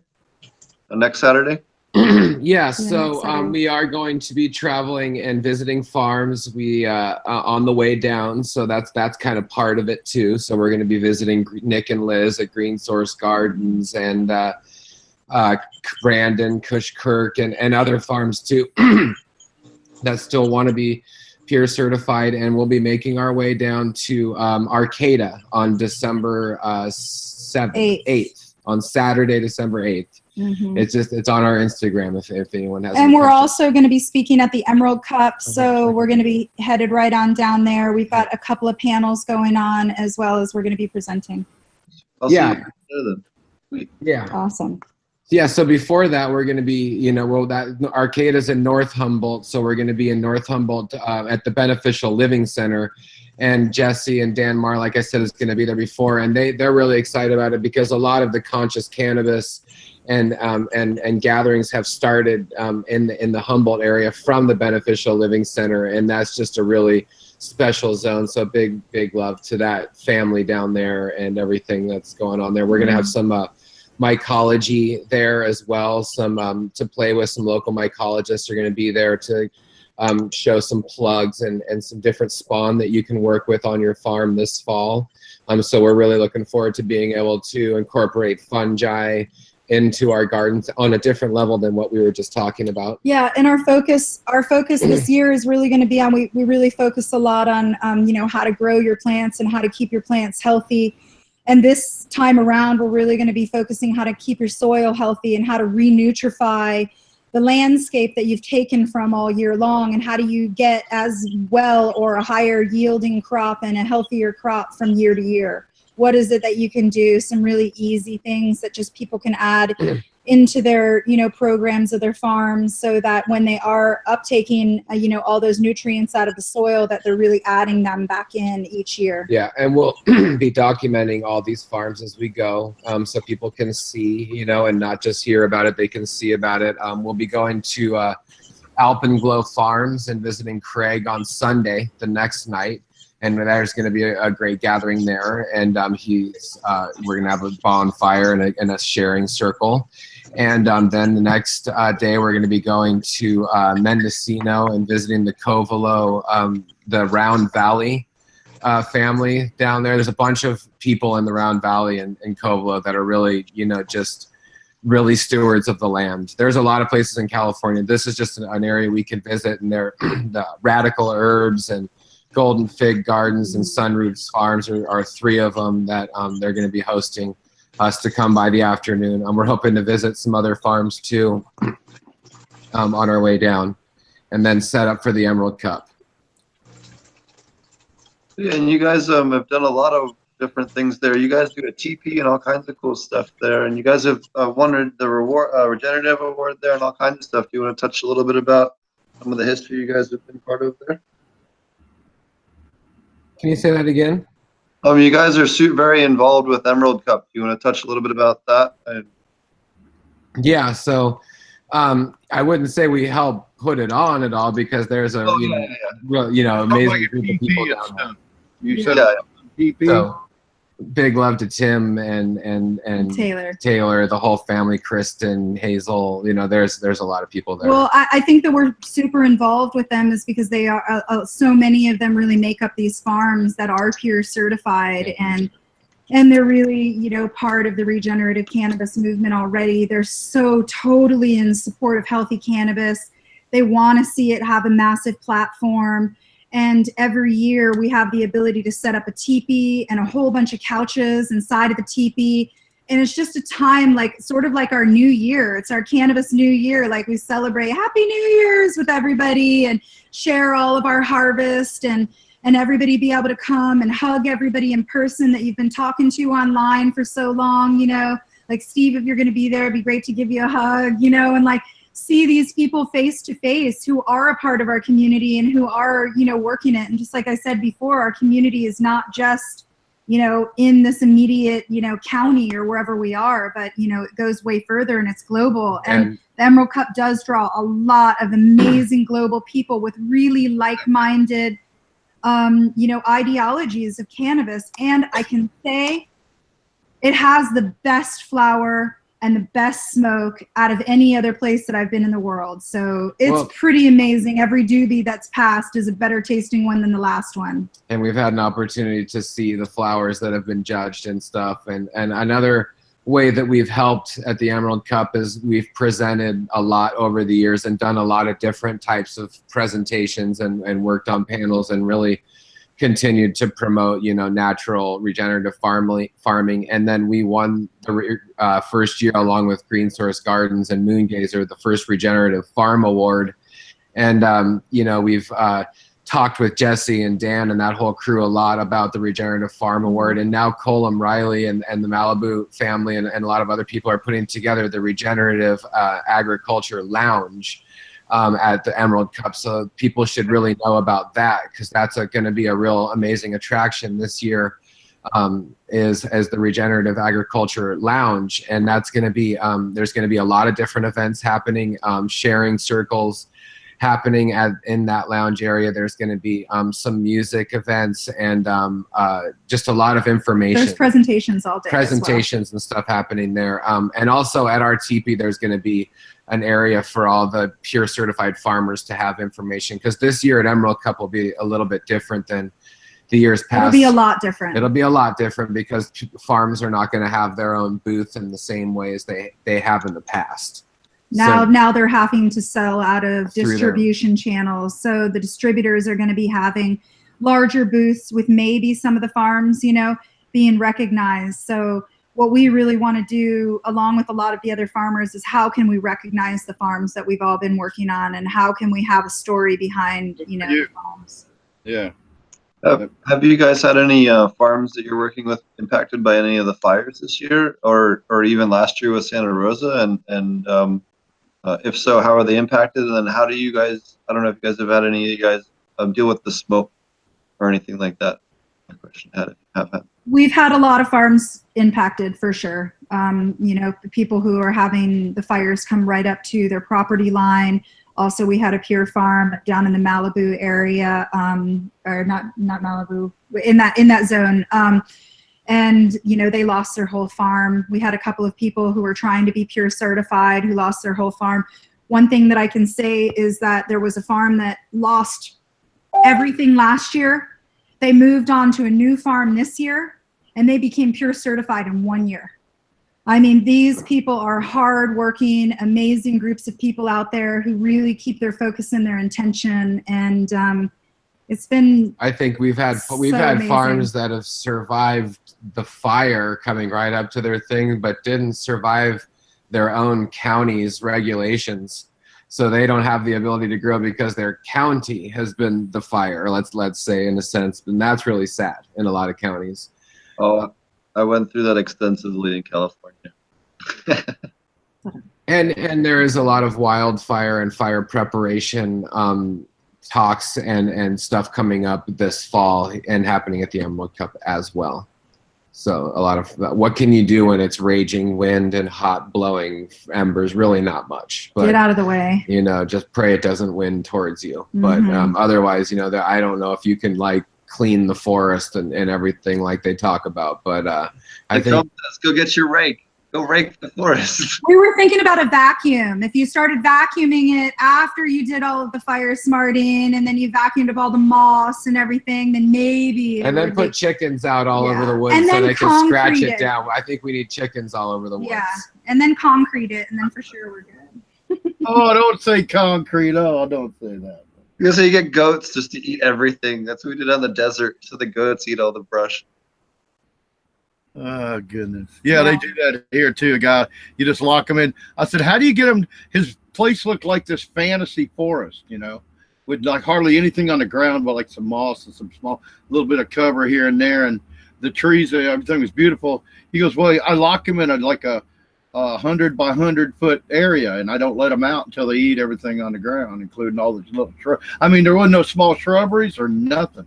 That's a little cruel for me personally, because, I feed my damn goats so they don't eat everything, when I had goats. I can't help but feed them, so then they don't eat the damn shrubbery they don't like the taste of if you want it all done. But that's funny to bring that up. So what panels are you guys talking about this year at Emerald? Or what are your topics for your panel? Yeah. Honestly, we don't totally know yet. Well, no, we were working with the podcast. Yeah, but the schedule hasn't been released yet. But we know that we're going to be doing a soil one, and we're also doing an integrated pest and fungal management one. as well as we're doing a polyculture and mycology workshop. And a kinship gardening one at the Regenerative Agriculture Lounge. So you kind of have to keep your eyes out on the exact panels and stuff. We do too. At the Emerald Cup and everything, because they've made a couple last minute changes and whatnot. It should be really good still. Stoked. So basically, you have a library of topics to talk on, and they just say, well, you're going to talk on this, and you're going to talk on that, or whatever. Yeah, if we feel so blessed and honored anytime that we get a chance to talk, and everybody that comes, and we really try to create like a community hall type meeting in all of our talks that people can interrupt us and ask questions, and where does it go, because it's really important for us to touch on topics that the community wants, not just like what we're interested in, but what does the community need to know? And we really want to be able to fill that void. Well, I think that's what would be great about Josh's regenerative. What is it? I can never remember the regenerative cannabis. Yeah. Anyway, that y'all are being a part of. And in Michigan, I'm going to try to make that. If I can get somebody to, take care of my dogs for the 3 or 4 days, I'll have to be up there. But that's exactly what you're talking about, because the way that's going to be arranged, it's supposed to be everybody's going to go and, people are going to speak, but then everybody's going to hang out. It's not like all the speakers are going to run to their hotel room afterwards. It's going to be like you're saying, a lounge effect at the end, a jamboree, kind of everybody getting together, and the people that paid are going to be hanging out with the speakers and all the people from the companies that are part of it in the end. Because I think it sounds like there might be some companies there, a couple companies there. Yeah, as long as the doobies are rolling, we're staying. No companies. No companies. Hey, doobies, no companies. Oh, there's Josh. It's appeared. Oh yeah, it grows. Hey, I'm so excited to go to the Emerald Cup. I've never been, and I am super jazzed.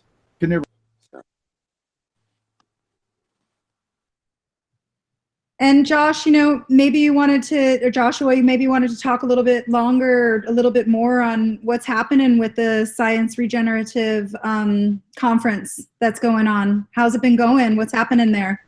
We've been getting tons of people asking us about it. Oh boy, things are it's great.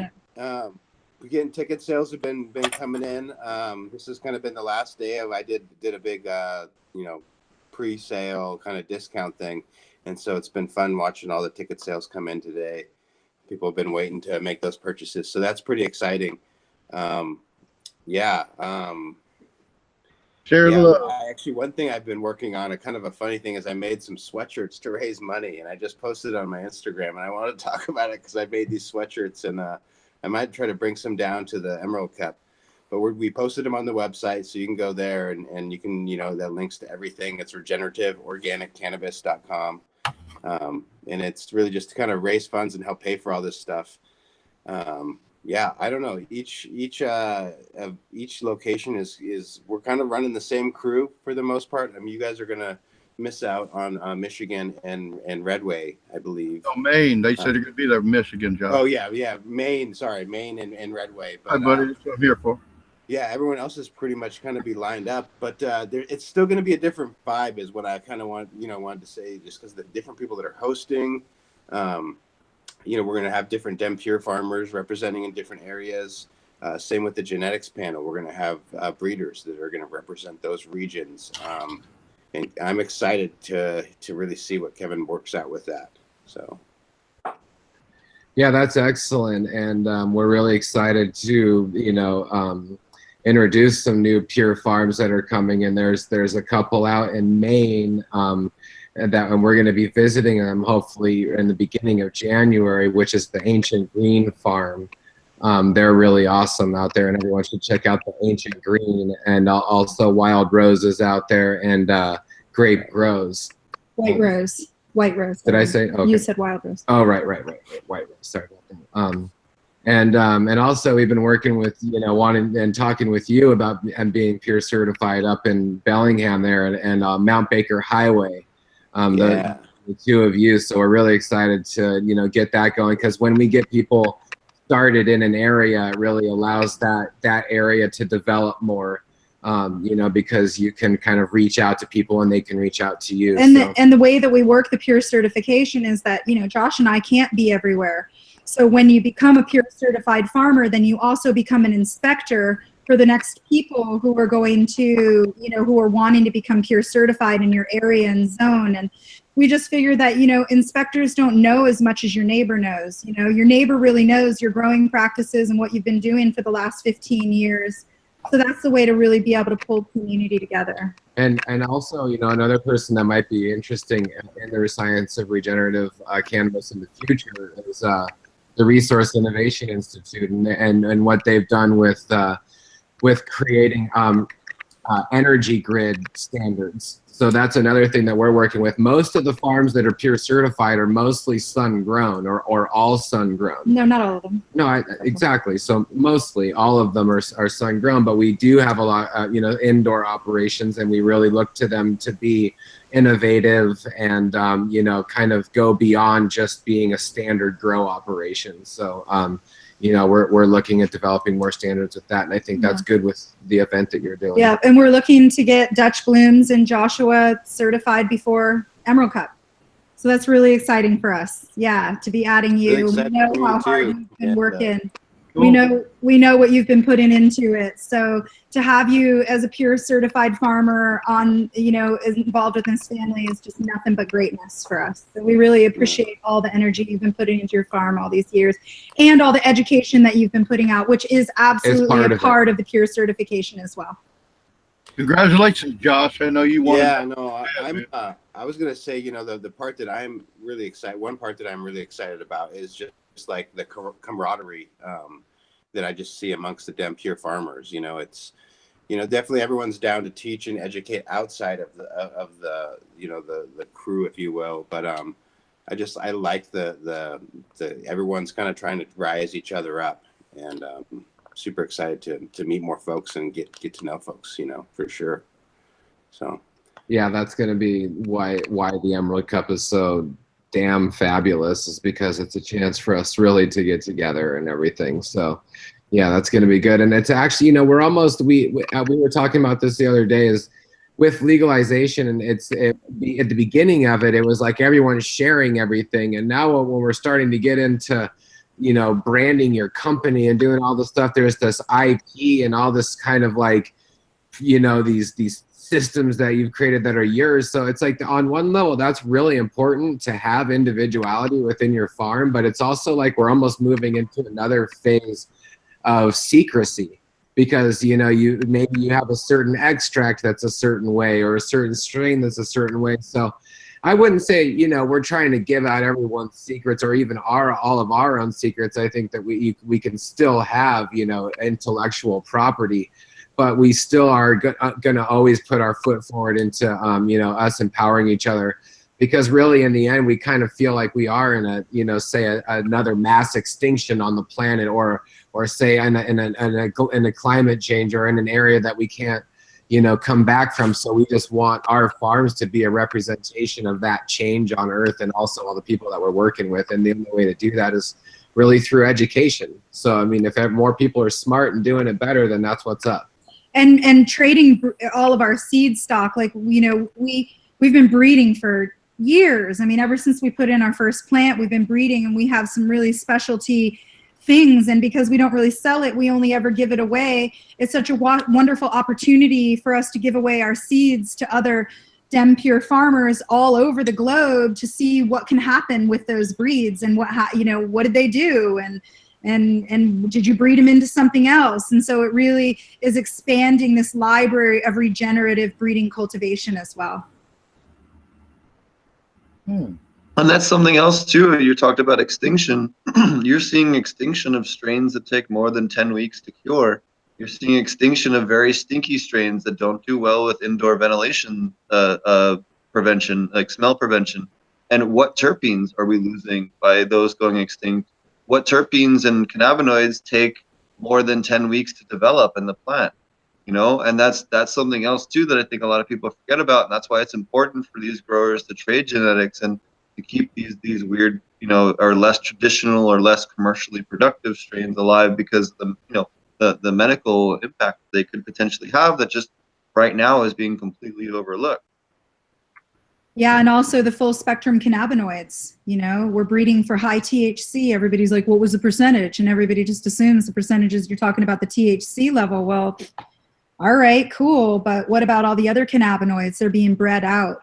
And our main focus in all of our breeding is full spectrum cannabinoid profiles as well as full spectrum terpene profiles. And we think that it's very important for the future of cannabis. And we did talk, you talked a little bit about the root zone and the terpenes and stuff. And we've always been interested in the idea of, you know, growing plants together in the soil where the roots can interact with each other, and how that can affect, say, like the CBG levels and stuff, and how CBG levels could be higher in beds than they would be like in an individual pot and stuff. And I can't say that that's science right at the moment, but what we are saying is that definitely roots that can interact with each other are really, you know, something special. And this isn't based in anything scientific, but just observational research for a long time, and really looking at plants and then being able to test our strains, and then realizing that what we thought was in our strains was exactly what we thought was in there after it was tested. And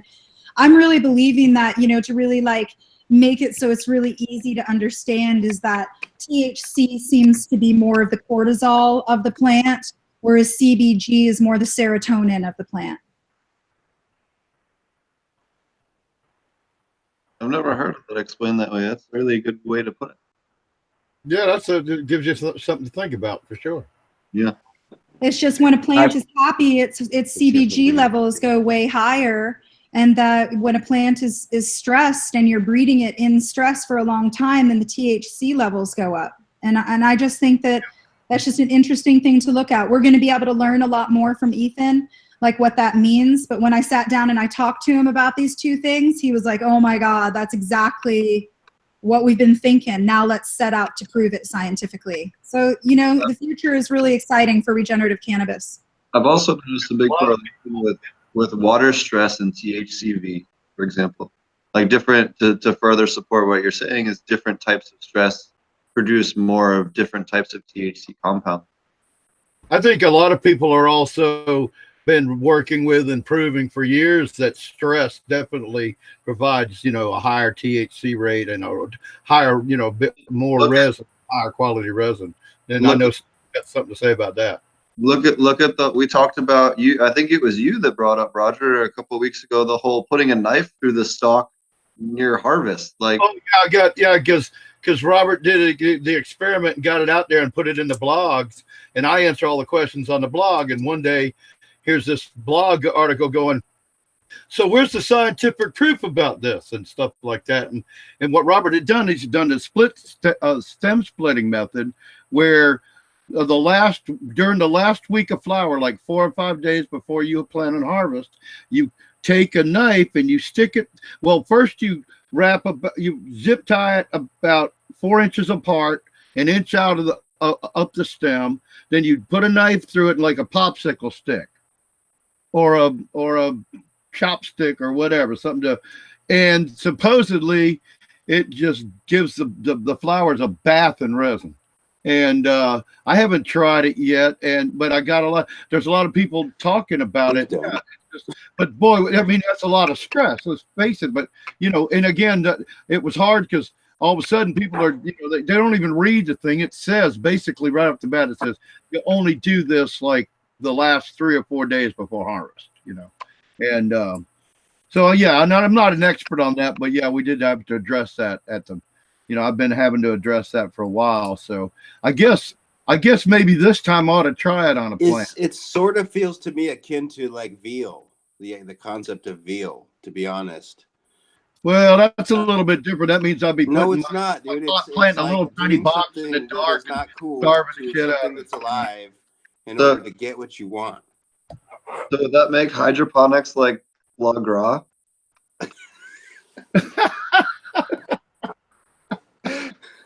Well, definitely back in the early 90s when we first got together. In the late 80s, people were doing it. And there was, you know, like the Trinity and a lot of people growing that around here.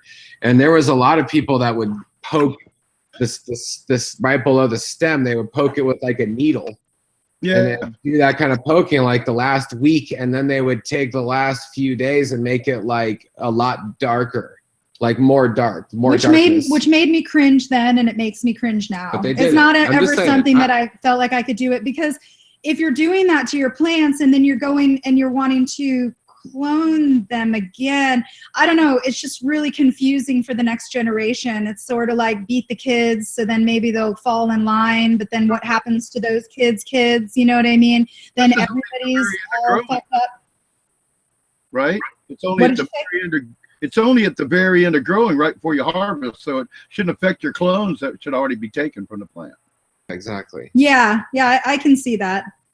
Yeah, but you're gonna do just you're only doing the stem splitting like the 4th day before you're chopping the plant now. It seems insane to me to open up a whole pathogen vector directly into its circulatory system. That's why I have It creates crystals, bro. More. Yeah, it does. It's supposed to do it. What do you guys think? You know, now I hate that. I can't. It's some of the bunk. To me, it like I don't even care if it adds a little more trichomes. It just is insane to me. Like not only that, like if I have to sell this and it has to pass testing for microbials and everything else, like that literally is a liability. I could have a perfect crop and screw it up 3 days beforehand because I'm being an idiot. Yeah, that's what you think. Like, wow, like why would I do that to my plant that I just grew for 5 months? You know. Well, it like the real like I'm so excited you guys are working with Dr. Russo. Like his whole thing is like the whole plant, right? It's all together, and like the diversity of the terpenes, and straight up, like we all know that sun grown grows a wider array of cannabinoids, and soil grown grows a wider array of cannabinoids, and like so like the whole thing, the whole like high potency thing, it's just not the same. When it comes to the, efficacy, how you actually get stoned, you could have a lower THC that has a wider array of cannabinoids, and it gets you more fucked up. If you want to take it at that level, honestly. Yeah, it's like we're becoming THC centric, and that isn't good for the genetics of the plant, and that certainly isn't good for humanity either. Because THC, helps some maladies, but it certainly doesn't help others. I don't think the highest THC strain has ever won the Emerald Cup, for example. Or won any cup. I almost know that for sure. Yeah. And it doesn't. That too. And the plant that gets me the most high to where I'm like, whoa, what's my name? What's going on? I think I just want to take a nap is actually 11% THC. That's the one in our garden. But the CBD, a lot of CBD. Like Jack Herrera or something. Yeah. A good amount of CBD and THC. I'd love to know what you thought about that, Mr. Green. You were going to say something earlier, and I'd love agreed exactly. But that you don't experience the THC level doesn't your experience at all. I heard someone say THC is like if you're in a car, THC is like the gas pedal. It's like the gas, and the terpenes are like the steering wheel. And it's like to decide where you go. But I was going to go back to from the point of view of breeding and stress. I mean, I've always tried to, and I think all breeders probably get to the point of view of trying to grow very low stress, because you're always trying to get the plants to express themselves as much as possible. Reach whatever their genetic possibilities are. Because different stresses kind of hammer everything together, make all the plants look more similar. So, I mean, that's, for me, of course, organic methods only, I always hold out hope. I've helped a lot of people with hydroponic setups and things like that, and I feel like it could be possible. I don't think it's, but it does seem a whole lot easier to grow organically, in containers, or preferably outdoors if you have that luxury. But breeding is nice indoors because you want to go through a lot of, generations in 1 year. And you want to flower your plants when they're really small. But yeah, the whole stress thing, I mean, low stress, I mean, it's very important. It's the people would say, you know, babying your ladies or something like that, but that's exactly what it is. Because you want to see what everything's potential is, what every single plant's, you know, how different they can be. And growing with as low stress as possible is the key to, you know, seeing all those genetic differences, really. But I'm not saying the phenotype, I'm not saying there isn't such thing as terroir and all that stuff outdoors. That absolutely is true. And all the really cool stresses that you can induce outdoors and things like that, you know. But I think even growing indoors in itself is, of course, a stress. So, you know, I, you know, try to get as close as possible to the same kind of hours as outdoors and things like that, which is, you know, a lot more realistic than 20-hour, you know, day flowering day lengths and everything. Like, have you ever done anything with light tubes or anything with tubes that go through the building to get any kind of regular light in the indoors or moonlight? Oh, I would love to do that. That sounds really awesome. That would be really cool. I'd be totally into. That sounds like great. They make systems like that. I was thinking about that last night. I can't believe you just mentioned that. You ever seen it, Mr. Green Jeans? They make no. Yeah, I know what he's talking about. But I didn't know you could. It's reflective. Yeah. They reflect down from the outside and let the sun go in, and it reflects. They make them with tubes about like, oh, I keep forgetting my camera's over here. You know, they tubes like this, and they come in and they'll light a whole room naturally. I've wondered about that myself, because if you actually planned it to do growing, you could actually do that. I was just thinking about that last night, Josh. That's crazy you brought that up. You can see that with a lot of geothermal houses and stuff. You know, if you look at the whole state of Arizona, you got to wonder why are houses above the ground? What the heck happened there? Whoa, something went wrong with humanity there. All the AC units and everything, like holy shit. Who knows? But all of the, you know, some really awesome geothermal housing that lights up just as if you were up on top of the ground or even in a greenhouse. Really awesome reflective tubing, lighting. And we definitely have been hearing about that and seeing it more in indoor grows. Yeah, we were looking at an indoor grow with some really nice LED lights in it the other day. Gaia's garden in Eugene here, which is really beautiful. And that's why when I think it was Marty who had some lights. Marty, what's going on with those lights? We were interested. Are you still there? Yeah, if he's there. I don't know the name of the particular one he has. The company we've had on a lot that we really like a lot is Spectrum King. They have really amazing lights. But I'm not sure the brand that he has. We've had really, really good results with Lush lighting. We've used them for like the last probably 4 years or maybe 3. Out of Michigan, they have some really, really great lights. We've grown some amazing flower on a small scale, just learning. For breeding purposes only. Yeah. And we've seen that. Of course, the Fluence is something that people get a lot of good luck on. And there's a new company in Eugene called Rely. LEDs, and that I would look into Rely. They're a really interesting company with a really beautiful spectrum that are being tested by a lot of people here, or not a lot, but a group of people here in Eugene, and getting good results. Yeah, and it's just like we've done a little bit here and there with breeding, and we'll do some indoor stuff, just keeping our genetics alive. You know, this year we popped a tremendous amount of seeds. We're really looking for good breeding stuff. You know, out of all of the acres that we ended up popping, you know, we only kept 22, you know, and we keep our plants at the very end. So really the day that we harvest, we take clones off of the ones that we absolutely love.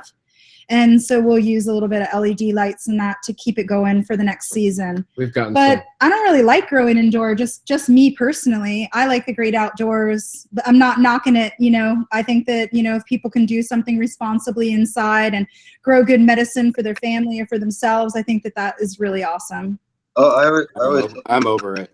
Well, I actually have like a bunch of indoor setups on my property, and I'm like setting up a heated bed inside my greenhouse for my mom's, because I just I hate growing without the real sun now. I'm just like over it. I'd rather put them on a heated mat with a little bit of colder temperature than Yeah. being like Just a don't grow, rub it in, you honestly. guys. They I eat love, healthier. You can relate.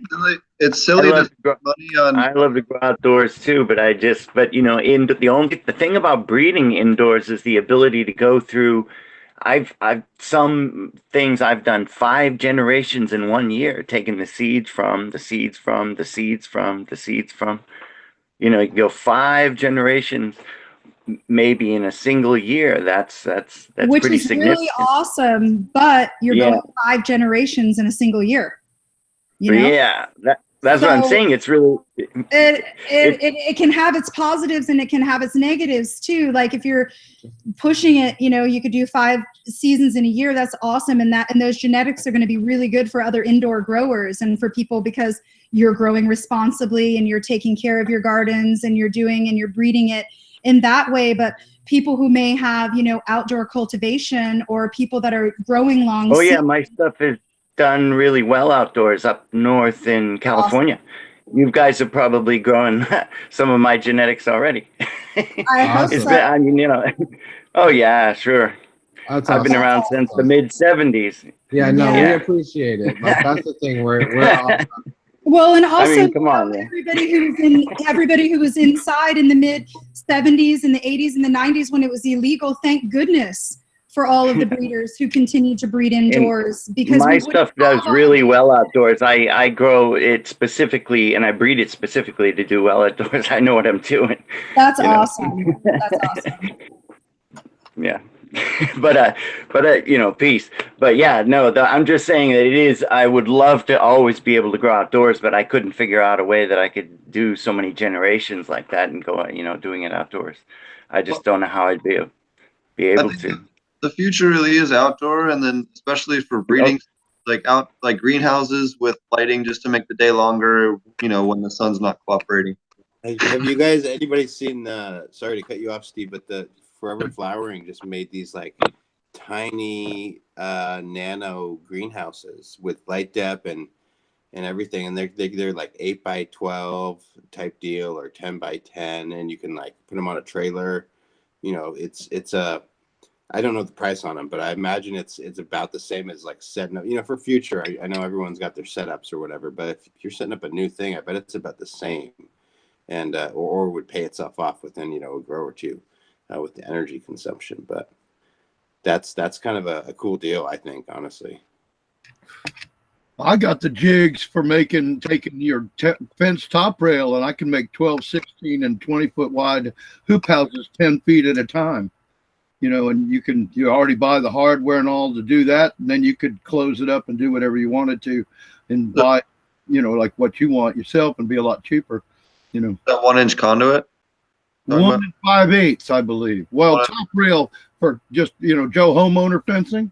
Yeah. And you get them, you know, you build them, you put the jig down and you bend it. You follow your directions and you bend it, and it makes all the hoops all the same. Then you can choose to cover it with poly, you know, or like you can go with the polycarbonate, you know, or whatever like that, or you can totally close it up, you know, like a Quonset hut, you know, and provide all your, you know, indoor. It'd be like an outdoor indoor grow. It'd be outdoors, but it'd be a building. It'd just be an indoor grow then, you know. But you could add the polycarbonate or whatever. It's a hoop house, not a greenhouse, because it's not a permanent structure. And in a lot of places, you don't need a permit for hoop houses because as long as it's mobile. But you can tie it down or put it on sled. You know, you can build a big 2x10 or 2x12 sled to tie it on top of. Basically, just build a deck sled and then attach this hoop house to it. You know, I bought that. I'm still waiting to do that, but you know, it takes.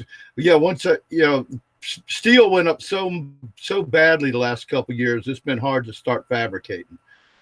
This was about half as expensive before as this, but that's interesting. I've seen that too, Josh, where people are doing a lot of you know, everybody's building some kind of modular greenhouse. Yeah, this is like a next level deal. I mean, I just gotta Not the one that was check it out. I think it was on Subcool's Insta today. Yeah.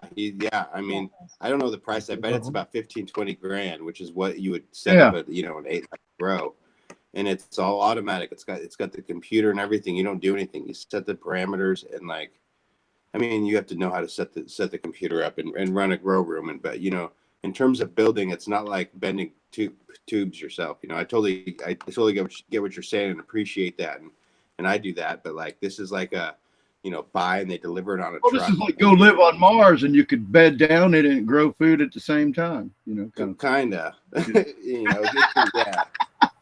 It's a greenhouse. You know, it's a greenhouse. Yeah, It's not a hoop house. Yeah. Anyways.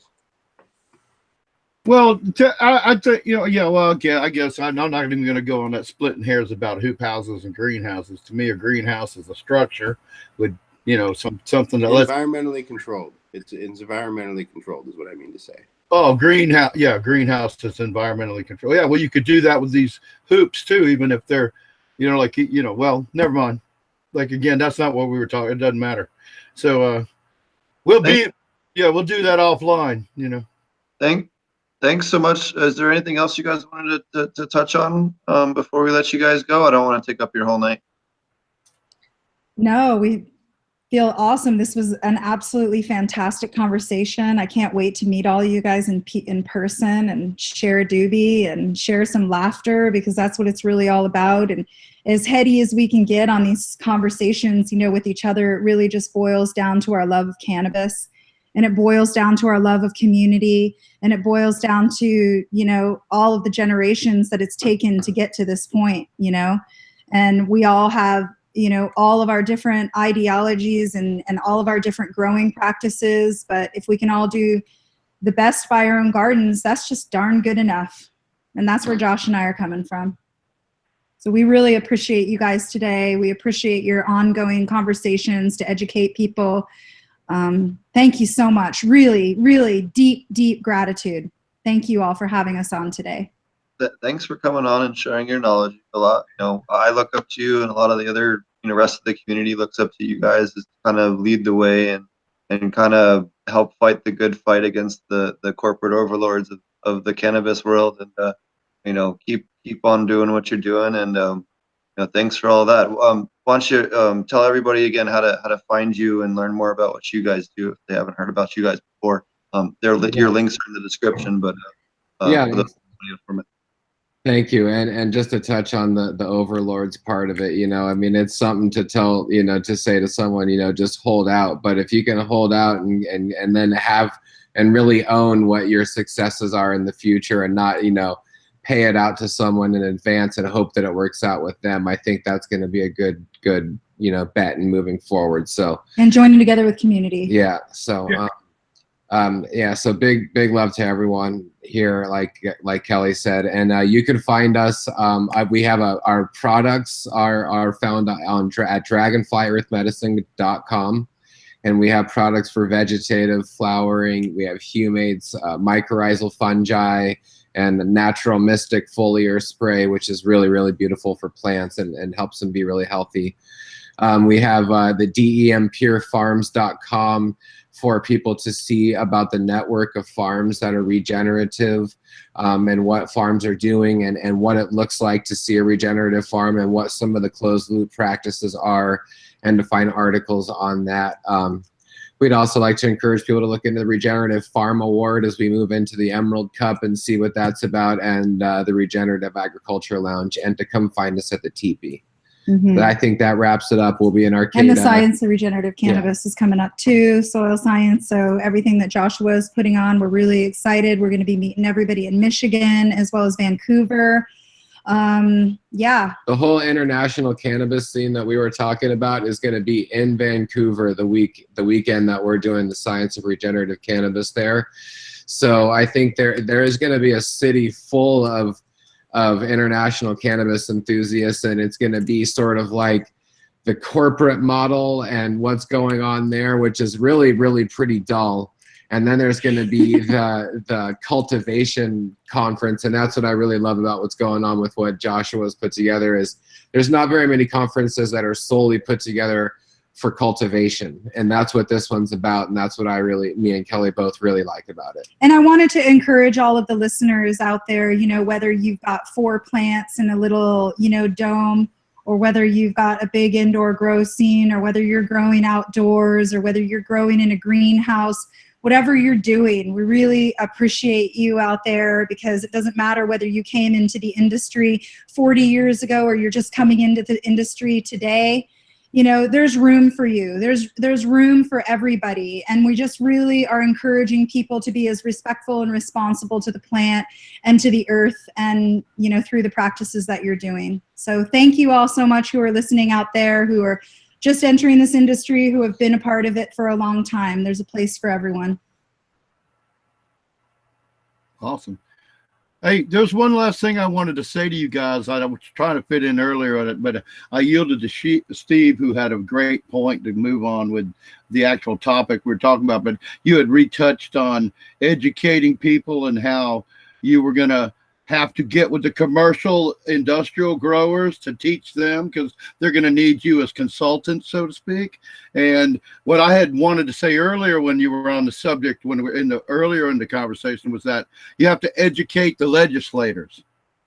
And that is how you educate the legislators, is by teaching the people that already have the multi-million-dollar commercial licenses. When they start saying, well, these people know what they're talking about, then maybe the government will listen to what you're talking about. And that's what I took out of the conversation tonight.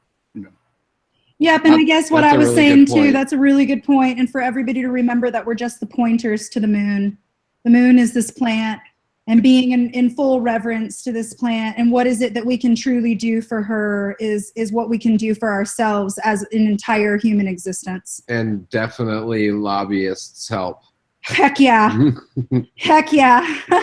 They definitely Heck help. yeah. You know, we don't pay any lobbying other than maybe karmic lobbying. You know, we might have karmic lobbying. Dharma lobby. GoFundMe for like a weed lobbyist, and we just get like all of us people that are actually like on the good side of weed to like fund just whoever we end up getting to do that, you know? I'm sure we can find a lobbyist in San Francisco that'll do it for the right price.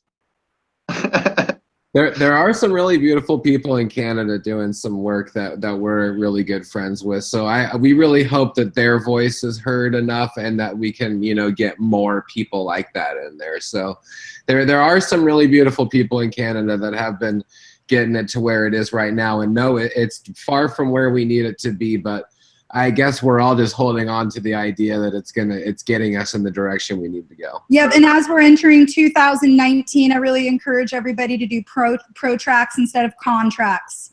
So let's start upping the pro tracks out there and letting go of the contracts. I was going to say, I remember, what was it, 2004 was the summer of legalization in Canada. They did the gay marriage and weed temporarily, at least the first time.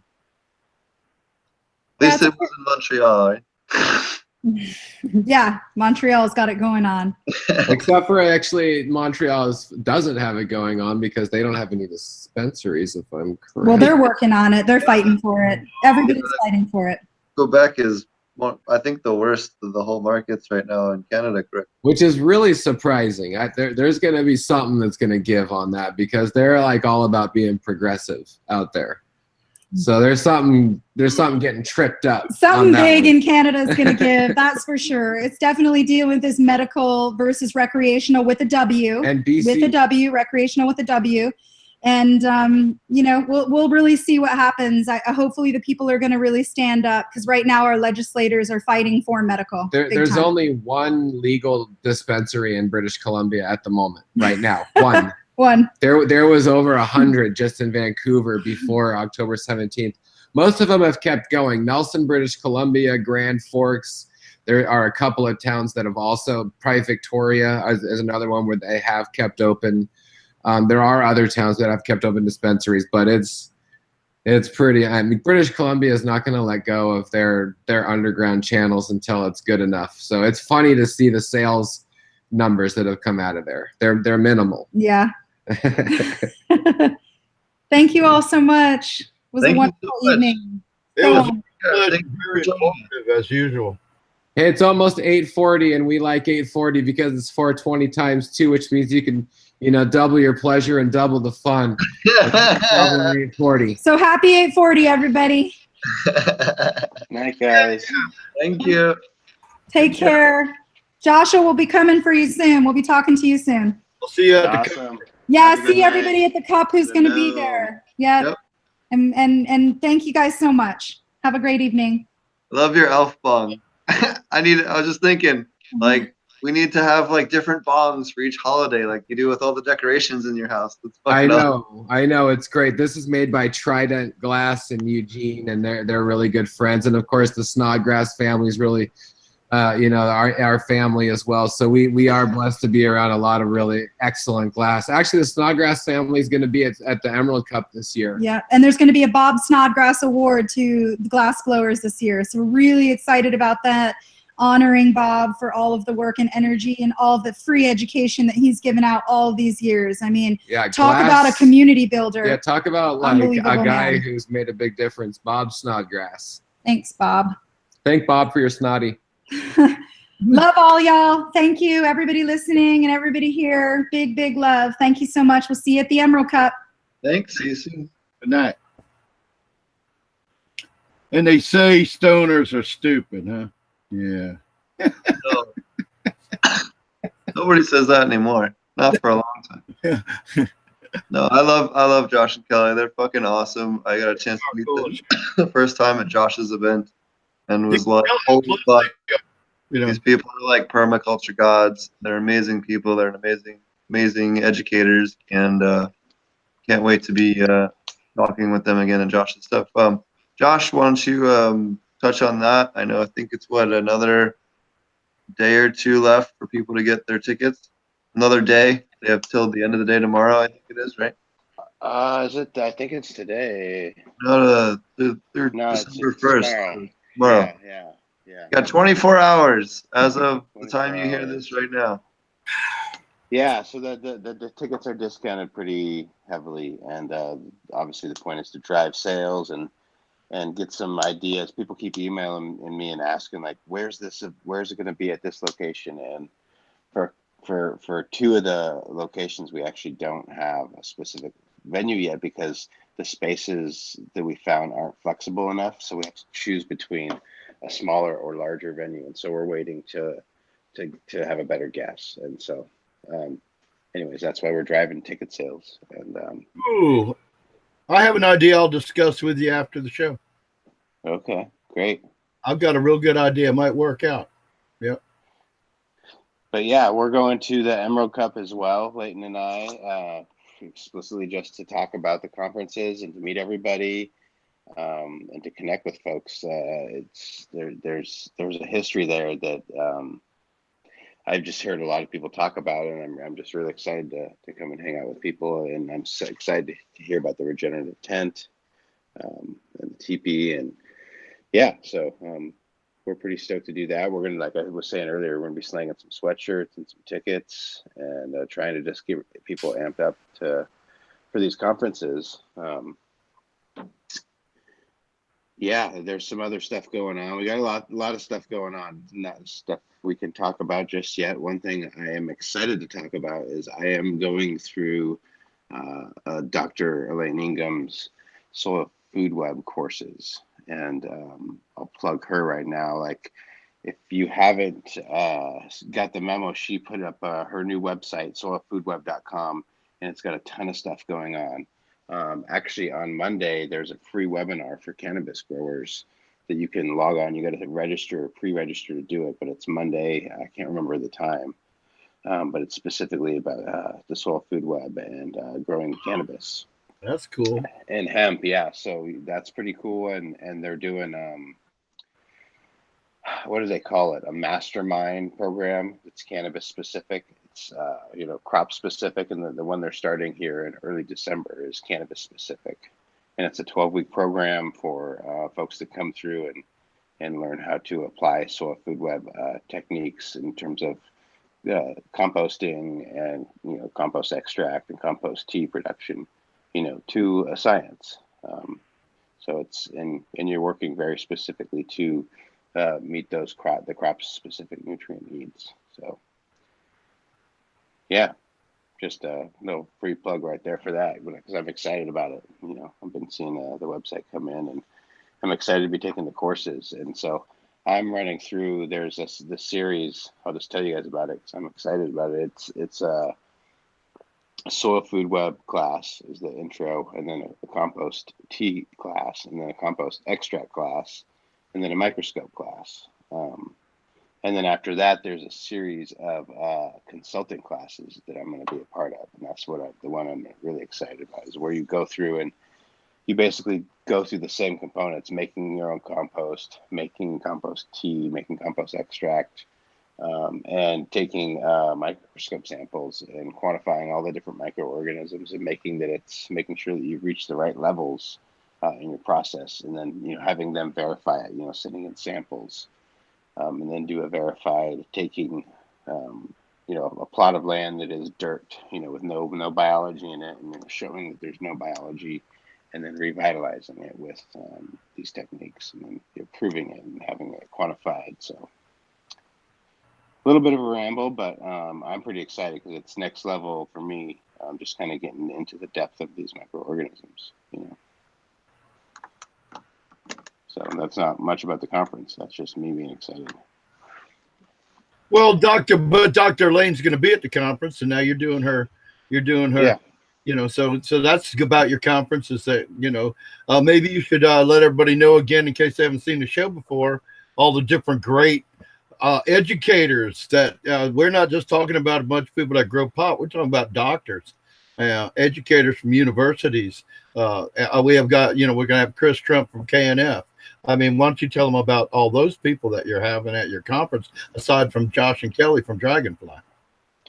Yeah, so Leighton Morrison, Kingdom Aquaponics, is my partner in this, and he talks, the food web, the whole kingdom, and same with Dr. Lane. They're kind of pairing their talks together because they kind of overlap a little bit. And then Steve's going to be there, of course, to talk aquaponics and energy management, and yeah, and then we're gonna have a growers panel. I'm kind of just walking through the schedule. We'll have a growers panel on Friday night that will be comprised of a couple friends that we met last year in Humboldt who've been, lifelong growers. One of them, she is a second or third generation cannabis grower in Southern Humboldt, and the other guy, she's Humboldt Sun Farms, and then the other guy, Alpenglow, Josh and Kelly mentioned earlier. Craig, he's going to be there, and so I'll also be on the panel, and we'll do that, and it's just going to be basically a big Q&A for how we do these practices. And then the next day we'll go into Chris Trump, which will talk KNF, nutrient cycling, and Dr. Robert Faust, bioag, who talks nutrient cycling, humic and fulvic acid. I forgot Chip Osborne. I don't know how I could have forgot Chip. Chip is going to talk on Friday as well about soil chemistry, soil texture, and nutrient cycling as well. And then we can't forget Suzanne Wainwright. She talks beneficial insects and IPM management through beneficial insects. And she's going to have a big section on Saturday. We're going to give her half the day because she has a lot to share: how to buy insects, how to apply them. In a lot of cases, a lot of us are misusing them or buying the wrong ones, or buying them from the wrong people. So that's a lot of her talk is really getting to the depths of how to use it, and it's really practical. And so come to all these things with the notebook and ready to learn. And then Sunday we're flipping the switch and rolling into and then Saturday night, I can't forget, we're doing a Dem Pure Farmers panel. So we were just talking about what the Dem Pure farmers are, and it'll be a farmers panel of those guys, the Dem Pure farmer panel, talking about their practices and how they apply the Dem Pure certification in their different process. So for instance, when we did it in Oregon, it was really cool because we had an indoor grower, we had a greenhouse grower, we had Craig, who's mostly an outdoor and hoop house grower. Just kind of had the full gamut of practices, but approaching it through a sustainable Dem Pure way. So, and it was a pretty powerful night, both nights that we did it in Redway and in Portland last year. So really exciting. And then within Saturday, we flipped the switch to do genetics with Kevin Jodry of Wonderland Nursery, and he's bringing in different breeders that are from each of their respective regions. And so we'll have different talks from those breeders. We'll have a breeders panel. And then on that day, we'll also have a seed swap and genetics exchange. So yeah, that's kind of the rundown. Yeah, what else? There'll be a raffle. We're going to be working on a raffle, and it's going to be good. Whatever, I haven't got it exactly dialed. It's going to be a genetic package and maybe equipment package, commercial farm scale though. Oh, you forgot to I'll tell you that much. I'm gonna. What's that? You forgot to tell them about how everybody's going to hang out instead of. It's not going to be a conference where you go and see a speaker and then you can't find them. Everybody's going to hang out and be part of the community, like we all talk about all the time. It's going to be a community environment after all the lectures or classes or however you want to put them. Yeah. There's a half-hour Q&A on every talk. So each speaker talks for an hour and a half. In general, has a half an hour Q&A. There's no sponsors. We keep getting asked for folks that want to sponsor it, even companies that I highly respect, like Blue Mat, and I just kind of want to keep the purity of the thing away from that. Even though there's companies that are doing really good things, and some of the speakers even own companies, but they don't talk about it. Maybe a little bit, but they're not there to sell by any means. It's like Dr. Faust hardly even brings up the fact that he owns a company. He goes so deep into all this fulvic acid and humic acid. It's pretty awesome. And that's the point. And everyone's, they're there to be there all day, not just for their talk. They want to hang out during lunch and, between breaks and talk and answer your questions. And, for me personally, it's kind of the dream team of folks that I would rally together to teach me how to grow cannabis and how to grow plants. And so the fact that you can actually, talk to them and shake their hands is pretty damn cool. That's a good point. Add to what Josh said. I learned more speaking at the first conference he put on in Portland than I had going to all the cannabis conferences on topics regarding cultivation combined. Like it's not even cool. And even though Josh is being, having the regenerative organic cannabis thing going on, he's the people here are not just cannabis growers either. I mean, again, I want to point back to the fact that we have Chip works with parks like Disneyland, large parks, that have to be managed organically because you can't have little children running around touching pesticides. So they're working on high levels of the same stuff to scale, I guess to say.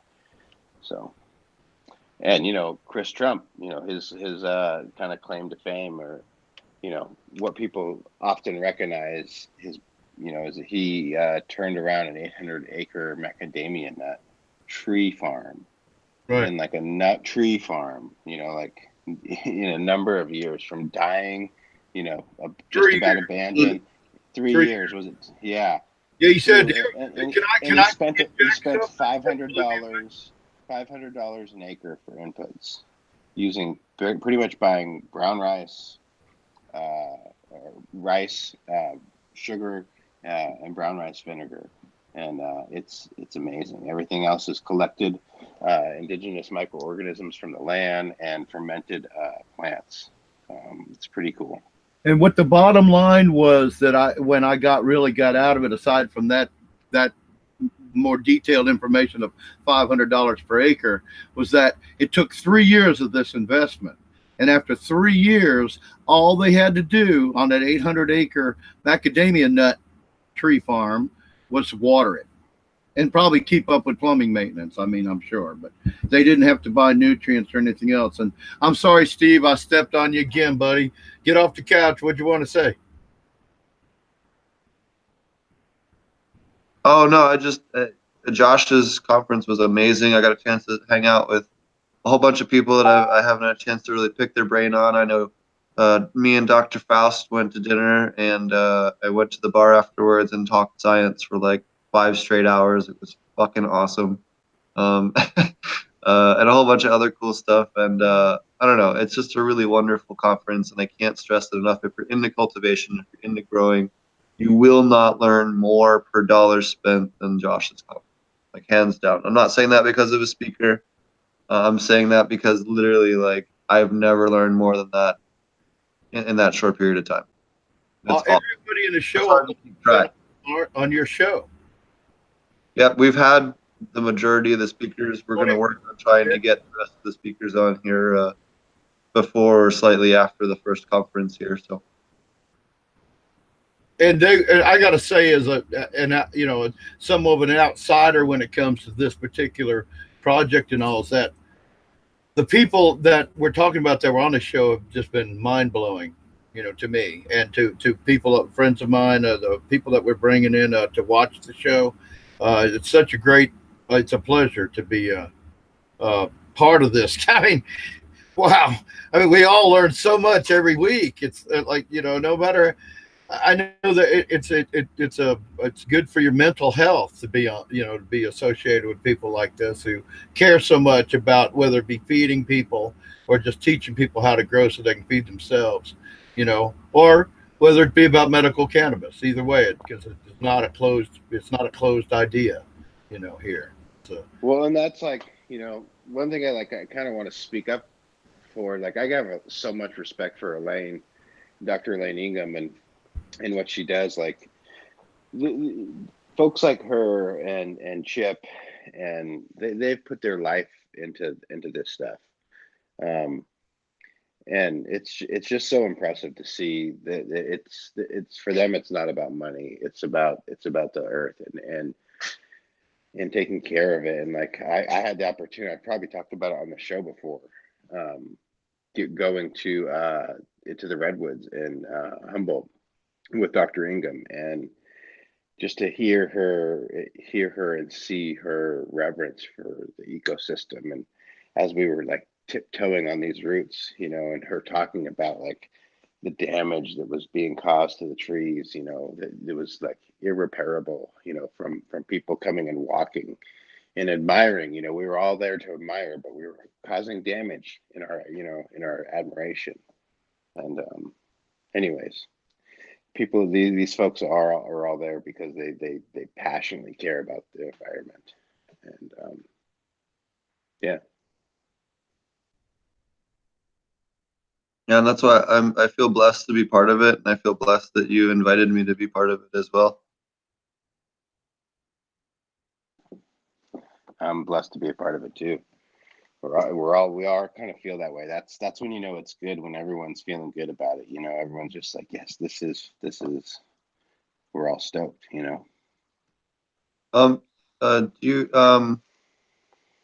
Are you publicly announcing the Humboldt thing yet, the location yet, or no? Well, we tentatively are going to do it in the same place, but it might be changing because people keep asking, but it's like, Okay. we ended up a standing room only in Redway, and right now we're selling a ton of tickets for Redway. So if you want to come to Redway, if you want to come to any of these, please just buy tickets like as soon as you can, because we want to make sure that there's plenty of room for everybody. And we don't want people to have to come in standing, and that's what happened in Redway a couple nights. So. Well, so is there some limitation to space at some of these events at the venue you have planned, or do you have the ability to enlarge the venue? Well, that's why we haven't locked down in a couple of different places. And so, like in California, we have two options. I want to go back to the place but we all want to go back to the place we were at last year, because it's a really awesome, sweet spot. But if it's going to be so big, we're going to have to move it to a larger location. But it's relative, it's within whatever 10-15 minutes, type deal.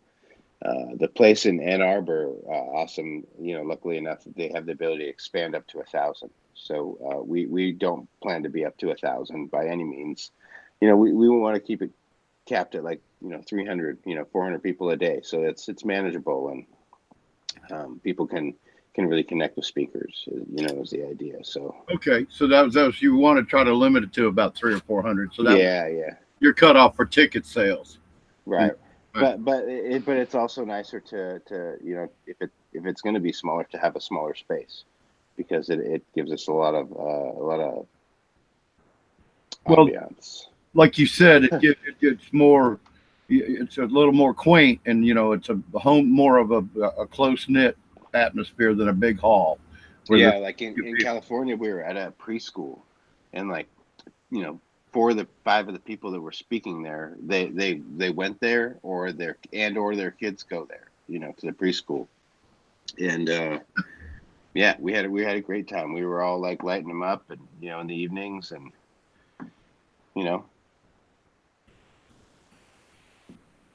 Allegedly in the preschool. Yeah. Well, yeah. That's Steve. That goes out to Steve. It wasn't yeah. Hotassmail.com. Yeah. AP Meds, I think it is. AP Meds at Gmail. At gmail.com. Yeah. No, There's not really an AP Meds at gmail.com. So we're picking on Mark. People have tried and it gets returned. Yeah. Anyways, what about what's new with is there anything new with you otherwise, Josh, grow wise, or is that it? No, that's it. I'm just been taking care of my moms, and working on conference stuff. I'm really excited about these classes that are coming in the mail here in the next week or so, and so I'm going to be digging in deep on that all winter, in between conference stuff. So it's kind of what's going on with me, and getting ready to also start cloning in January. So I'll be doing massive cloning. Speaking of classes, Marty and I on both December 8th and 9th, as well as February 9th and 10th, are teaching the online aquaponic cannabis class. Like the third or fourth time we've taught the online version. So we'll be doing intricate guide on that. You can sign up on that on potentponics.com if you're interested. So if you're available either of those dates, at some point I will be doing a filmed version that will be kind of by at any time. But a lot of people seem to like the ability to ask questions and everything, and the live feedback, and ask questions about their own grow, and it gives you a whole other level of interaction. So, and Marty and I really enjoy doing that as well. Are you having a fee for that, Steve?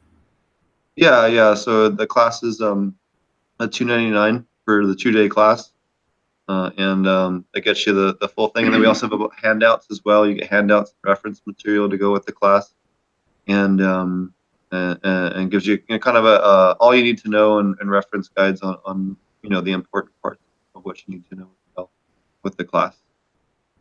So kind of like a workbook kind of thing. You like the important parts, just because I don't want to distribute the slide deck for obvious reasons. Yeah, there's some pretty cool shit on there. Yeah. And I actually, Mr. Green Jeans has actually had a chance to go to the class. I what? So you actually went to my class. Oh yeah, your class is fantastic. Oh my God, highly worth. Actually, so did he. Now that I think about it. Yeah, I did. Yeah. So did he. Yeah. Oh man, that's Buddy Bane. Yeah, anyway, guys. Yes, Bane tonight. Yeah, it was a great class. amazing class, incredible. So I've been teaching the class for how many years is this? At this point, quite a few. 6 years. 2012. And you ranged all over the place too. Not just aquaponics. We went through pretty much touched on every part of cannabis culture almost in one way or another, connecting it somehow to aquaponics. Yeah, we go over, climate control, system design, nutrients, pest management, hash making, germination, breeding.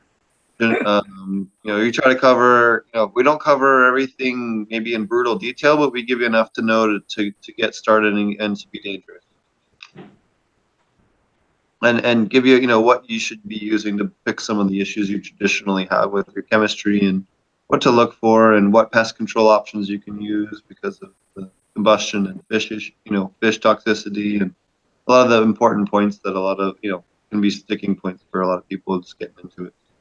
A real concentrated class, and you gave out you gave out those notebooks, which were obviously much needed. Yep. People were following that and making their notes along. Yep. Like I said, it's just like just like you go to college, they give you a workbook. The instructor. Yeah. Yeah, And he went right through it, just like a curriculum. Yep. Went right through and. And in the show we have a lot, we cover a lot of the things we talk about in the class in the show, but maybe we talk about one topic for 3 hours. You know what I mean? So it's a different format. But the class gives you everything, top to bottom in a step-by-step kind of way, and in a whole different format allows you to understand how to do it from beginning to end, and then what to do with all your stack of plants at the end.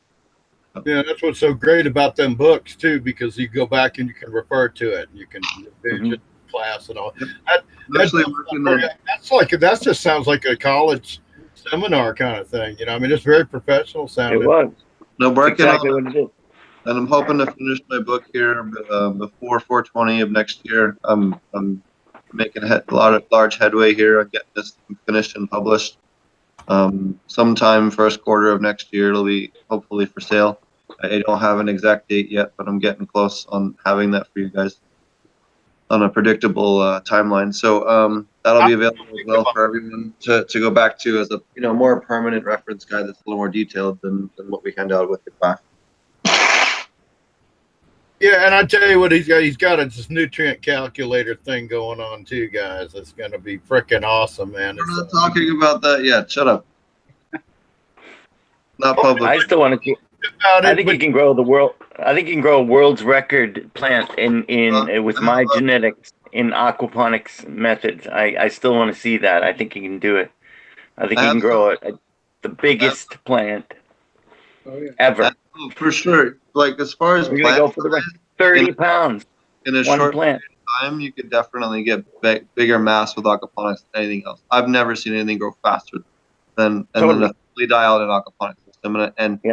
And in fact, we had Breeder Steve on the show. Breeder Steve has been, one of the big members since the beginning of overgrow.com back in 1996. 1995, since the beginning of internet forums, basically, he's been one of the staples.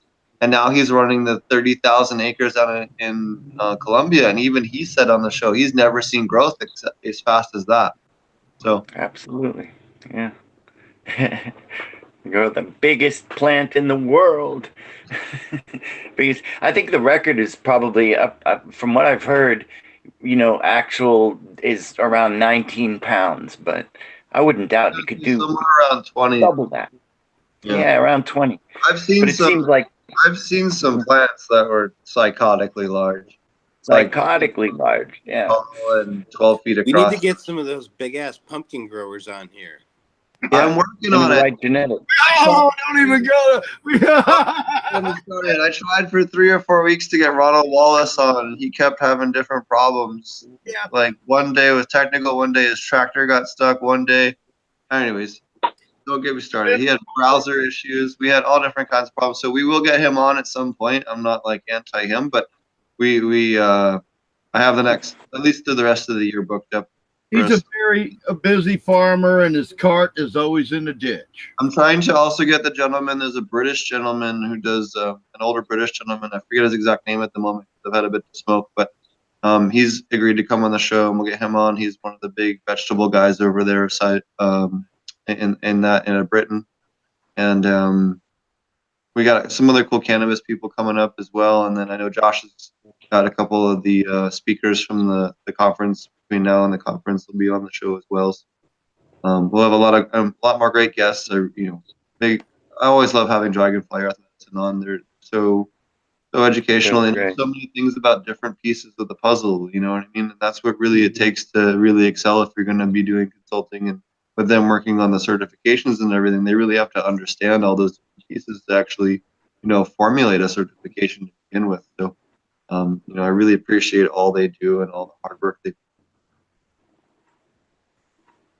Yeah, they're very passionate about the karma of the plant. I noticed that. That's with Kelly's especially passionate about the karma of the plant and the earth kind of thing. So. What's new with you, Mr. Green Jeans?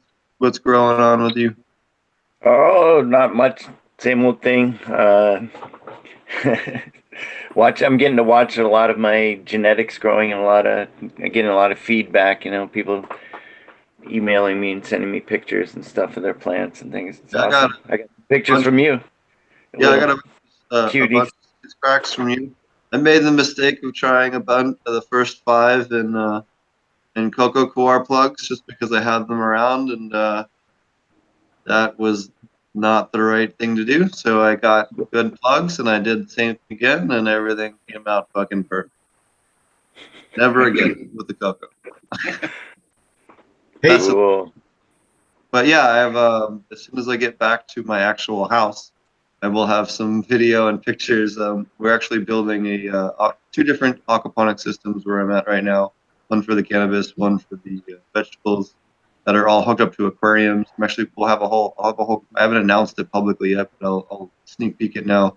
I have a whole aquaponics with aquariums class I'll be teaching, a 1-day online class I'm going to start teaching, and I'm doing a whole build out right now where I'm living at. We're building systems, and I'm going to kind of show people some options for, hey, I got a fish room, or hey, I got a bunch of aquariums, or I have an aquarium and I want to hook up some stuff to it. What can I do with what size tank, and how do I drill a fish tank? If it's the fish tank and I want to put plumbing on it, how do I drill the glass without breaking the glass? And how do I mount it to my wall? And how do I, all the different things that you run into that are different problems growing inside of a house when you're trying to incorporate with aquariums. So, well, you guys growing in apartments and small spaces, you guys are really gonna love that. And it'll be a cheaper class because it's 1 day.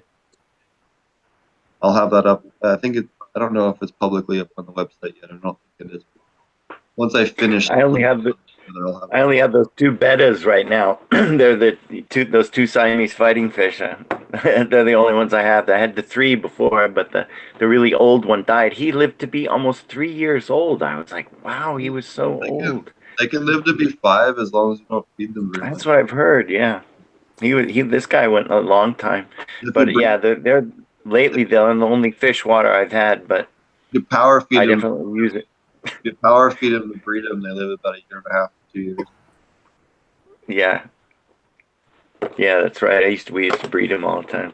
Oh, back yeah. in the day. 2.5 years is an old betta. One of my jobs in middle school, there was a guy who lived down the street from me, and he had a whole house full of 200-gallon, 180-gallon tanks, and he used to go buy, $40,000 worth of discus fry over in Asia, and he'd bring them back, and he'd raise them and pair them off in the tanks. That's profitable. And sell them as proven pairs. As pairs, matched pairs. That's profitable. Yeah, so I would go over, and he'd pay me every day to go over and do water changes. I was part of the aquarium club. I was a kid, but I was part of the aquarium club, and I knew what the hell I was doing. Like I was always hanging out at the pet store when I wasn't there, because it was like the only cool place I could bike to where my house was. And not get shot. Anyway, so I worked for him for like a whole summer. And at the end of the summer, he gave me a pair of black bettas, a male and a female. And he's like, if you're good with this, you'll make a lot of money. And I ended up breeding them and selling them to all the pet stores in Philadelphia. And I was the only dude that had true black pairs of bettas. Black, yeah. As a kid. And I made so much money on that. And, it was a really cool kind of learning experience. See, I think part of the problem, we've talked about that too, about like that's part of the way you could, if you get into aquaponics, you can supplement your income from the farm. Tropical fish. Not profit, but pay some of the bills to grow the food and to grow the cannabis or whatever, to run the aquaponic systems, to keep up with the maintenance. But the thing is, there are so few compared to 20 years ago. when you were doing 30, whatever it was, 25 years ago when you were doing that market has dried up a lot. I mean, maybe not out in California because you got, I don't know, but in my area, there's not a lot of fish stores or pet stores that sell fish like there used to be, where you walked in the mall and there was you could buy dogs and cats and fish and snakes and turtles and whatever. Now there's not even a store like that. There might be a fish store somewhere. You got Walmart, and it's a possibility to get into Walmart maybe, but they've already got suppliers because their tanks are actually the other day when I was in PetSmart, I couldn't believe the array of different bettas they had there. I was like, oh my God, and they actually had their proper names on them and everything. I mean, 10, 5, yeah, but I mean, I don't know whether it's, you're probably right. I haven't seen a regular pet shop around. Well, you're right, but I'm talking about PetSmart. Just PetSmart, just the big, but they seem to have they had definitely a big selection of, and also fancy guppies and live bears and stuff like that. So somebody must be supplying them. People must be breeding them down in Florida like they used to, like they always have in the big ponds, right? Or something like that. You brought, so I forgot about PetSmart because the one that I knew of went out of business. And so I forgot. Well, there you go again in my area. I'm just, I think that's an awesome idea, because if you can do that, you could set up an account. It's just like if you grow, like Josh used to grow microgreens and sell them, live in a tray, like for $25 a flat, I think, or something like that. Yeah, I think tropical fish should be not only much more profitable than, catfish or trout or something like that, but also they can probably take higher temperatures. Most of the kinds of tropical fish you might want to breed. Certainly all the live bears, would enjoy temperatures of 70-ish, 76, whatever. $75 a square foot a month. What's that? The microgreens. Yeah. So it's profitable. Yeah, and I'm somehow growing microgreens. Jacking up shit a pound. And tropical fish. Live bears. Yeah. No, pairs of discus. That's a freshwater, isn't it? Yeah, of course it is. Yeah, like angelfish. Yeah, discus freshwater. Yep. You're getting into breeding now. You're getting into a lot more infrastructure. Well, and that's something I would love to see an aquaponic, a commercial aquaponics farm set up as also like a tropical aquarium fish breeding center. So having like a fish room style connected to it, that would be the most profitable aquaponics system you could do. And then having that feed a lettuce system that's kept at maybe 5 or 10 ppm nitrate. That would be the single profitable aquaponics system that you could do. It wouldn't work for cannabis, but it would absolutely work for green. Right. I'm trying to this spring. I'm trying to get a job with the Department of Natural Resources here, and they've got 50 ponds. And I'm going to try to first. I'm just going to get out there and work and learn what they do. The hatcheries, the fisheries. They got to provide the lake with fish. All they do is breed and raise fish. And these 50, they got it was 21 acre ponds and 30 half-acre ponds, and all they do is raise fish to put in the lake.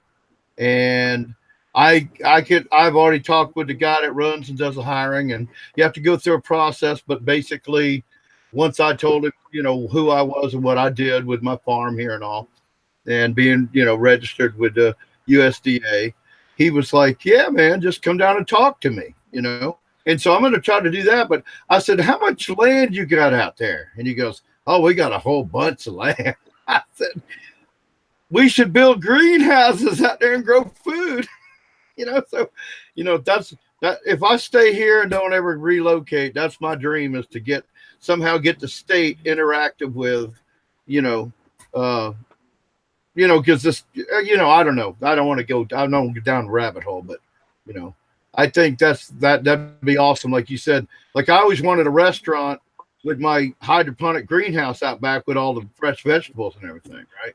And then you'd come in the restaurant and everything you ate was fresh vegetables, fresh off the vine or fresh off the bush or whatever. Now we're beyond that into more organic, and in the aquaponics, you could also have fish tanks in your closed loop system. So you had a certain kind of fish you served on Monday with certain vegetables and stuff that you raised in this bed. So you harvest the fish and you harvest the vegetables for the dinner.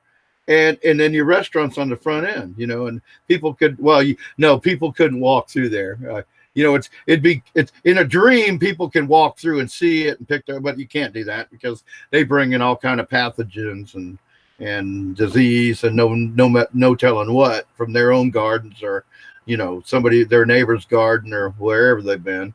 But the thing is that they can know that their food. And I think if Steve, we kind of hit on this before, but I mean, we all do. I like to cook, so I always wanted to have a little restaurant with the farm out back, or like have a farm with a restaurant out front. I guess let's put it that way. Am I off base? Did I get too far off track there? No. So is there anything else going on with you, Mr. Green? How about it? Sorry. No, not much. Yeah, just yeah, the usual stuff. Answering emails, getting a lot of great feedback. It's fantastic to see all my genetics out, all the babies out there. Everybody having fun. Are you coming up Thanks to everybody. What's that? You gonna come up to Emerald?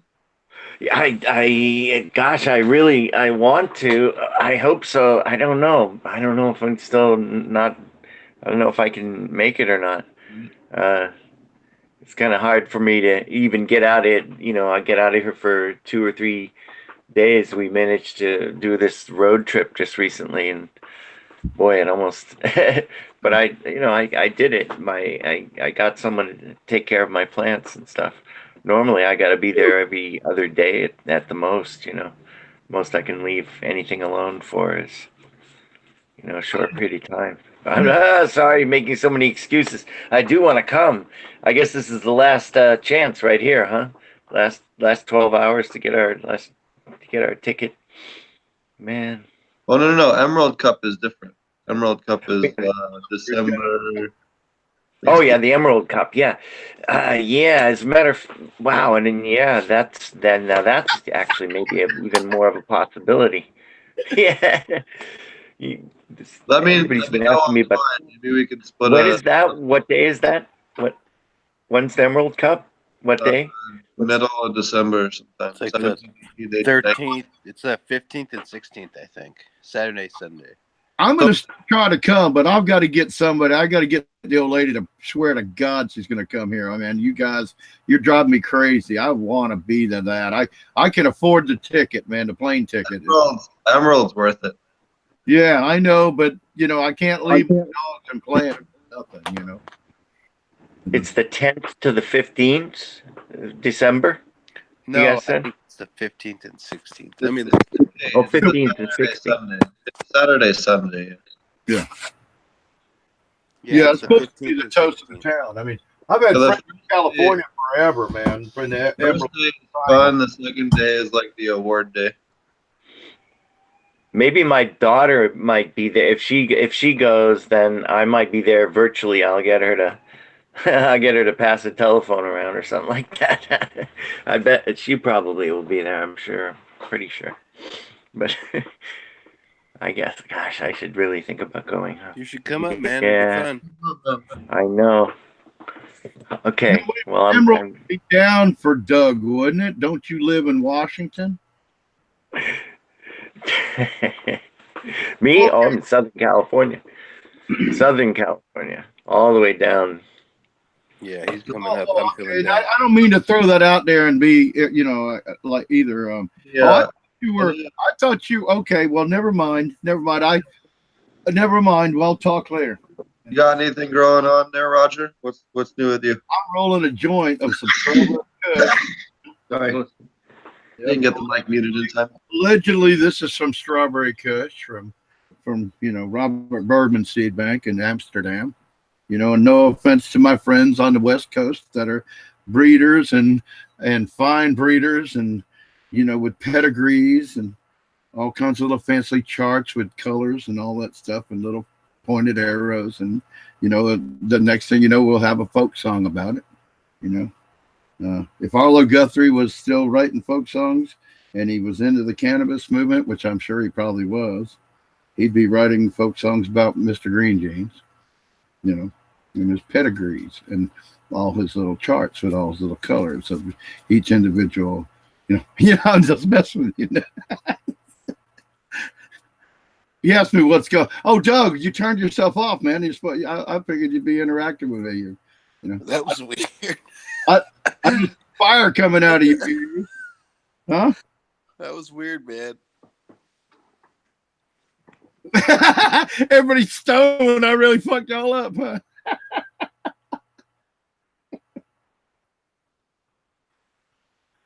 You don't know where I was going with that, huh? You don't. Okay.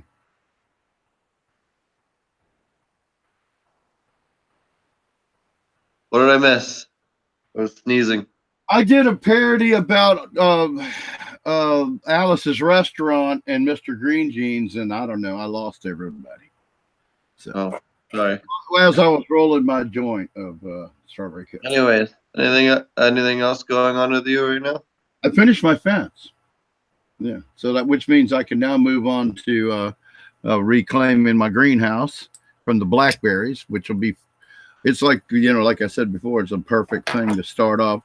If your greenhouse is overgrown and it's overgrown with blackberries, you're in pretty good shape, especially if you want to do ferments and stuff like that. So I plan on chopping all that up and make all the ferment I can make. We'll have to talk about that later too, because I know it's got a decent shelf life, but I'm sure there's a way to elongate that, unless you want to elaborate on that kind of thing now. We don't have all the guys that like to do ferments on. I don't know how much you really do ferments yourself.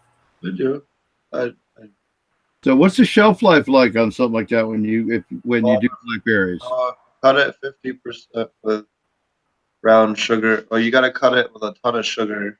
Get rid of the oxygen. That's right. There's a way to preserve or it. You can refrigerate it. You refrigerate it, you get 1 to 3 months depending on the ferment. Or you cut it 50% basically with brown sugar and turn it into a real thick liquid. Do it that way. So, all right. Well, I'm tired. We've been on here for 3 hours, so I think we're going to wrap the show up.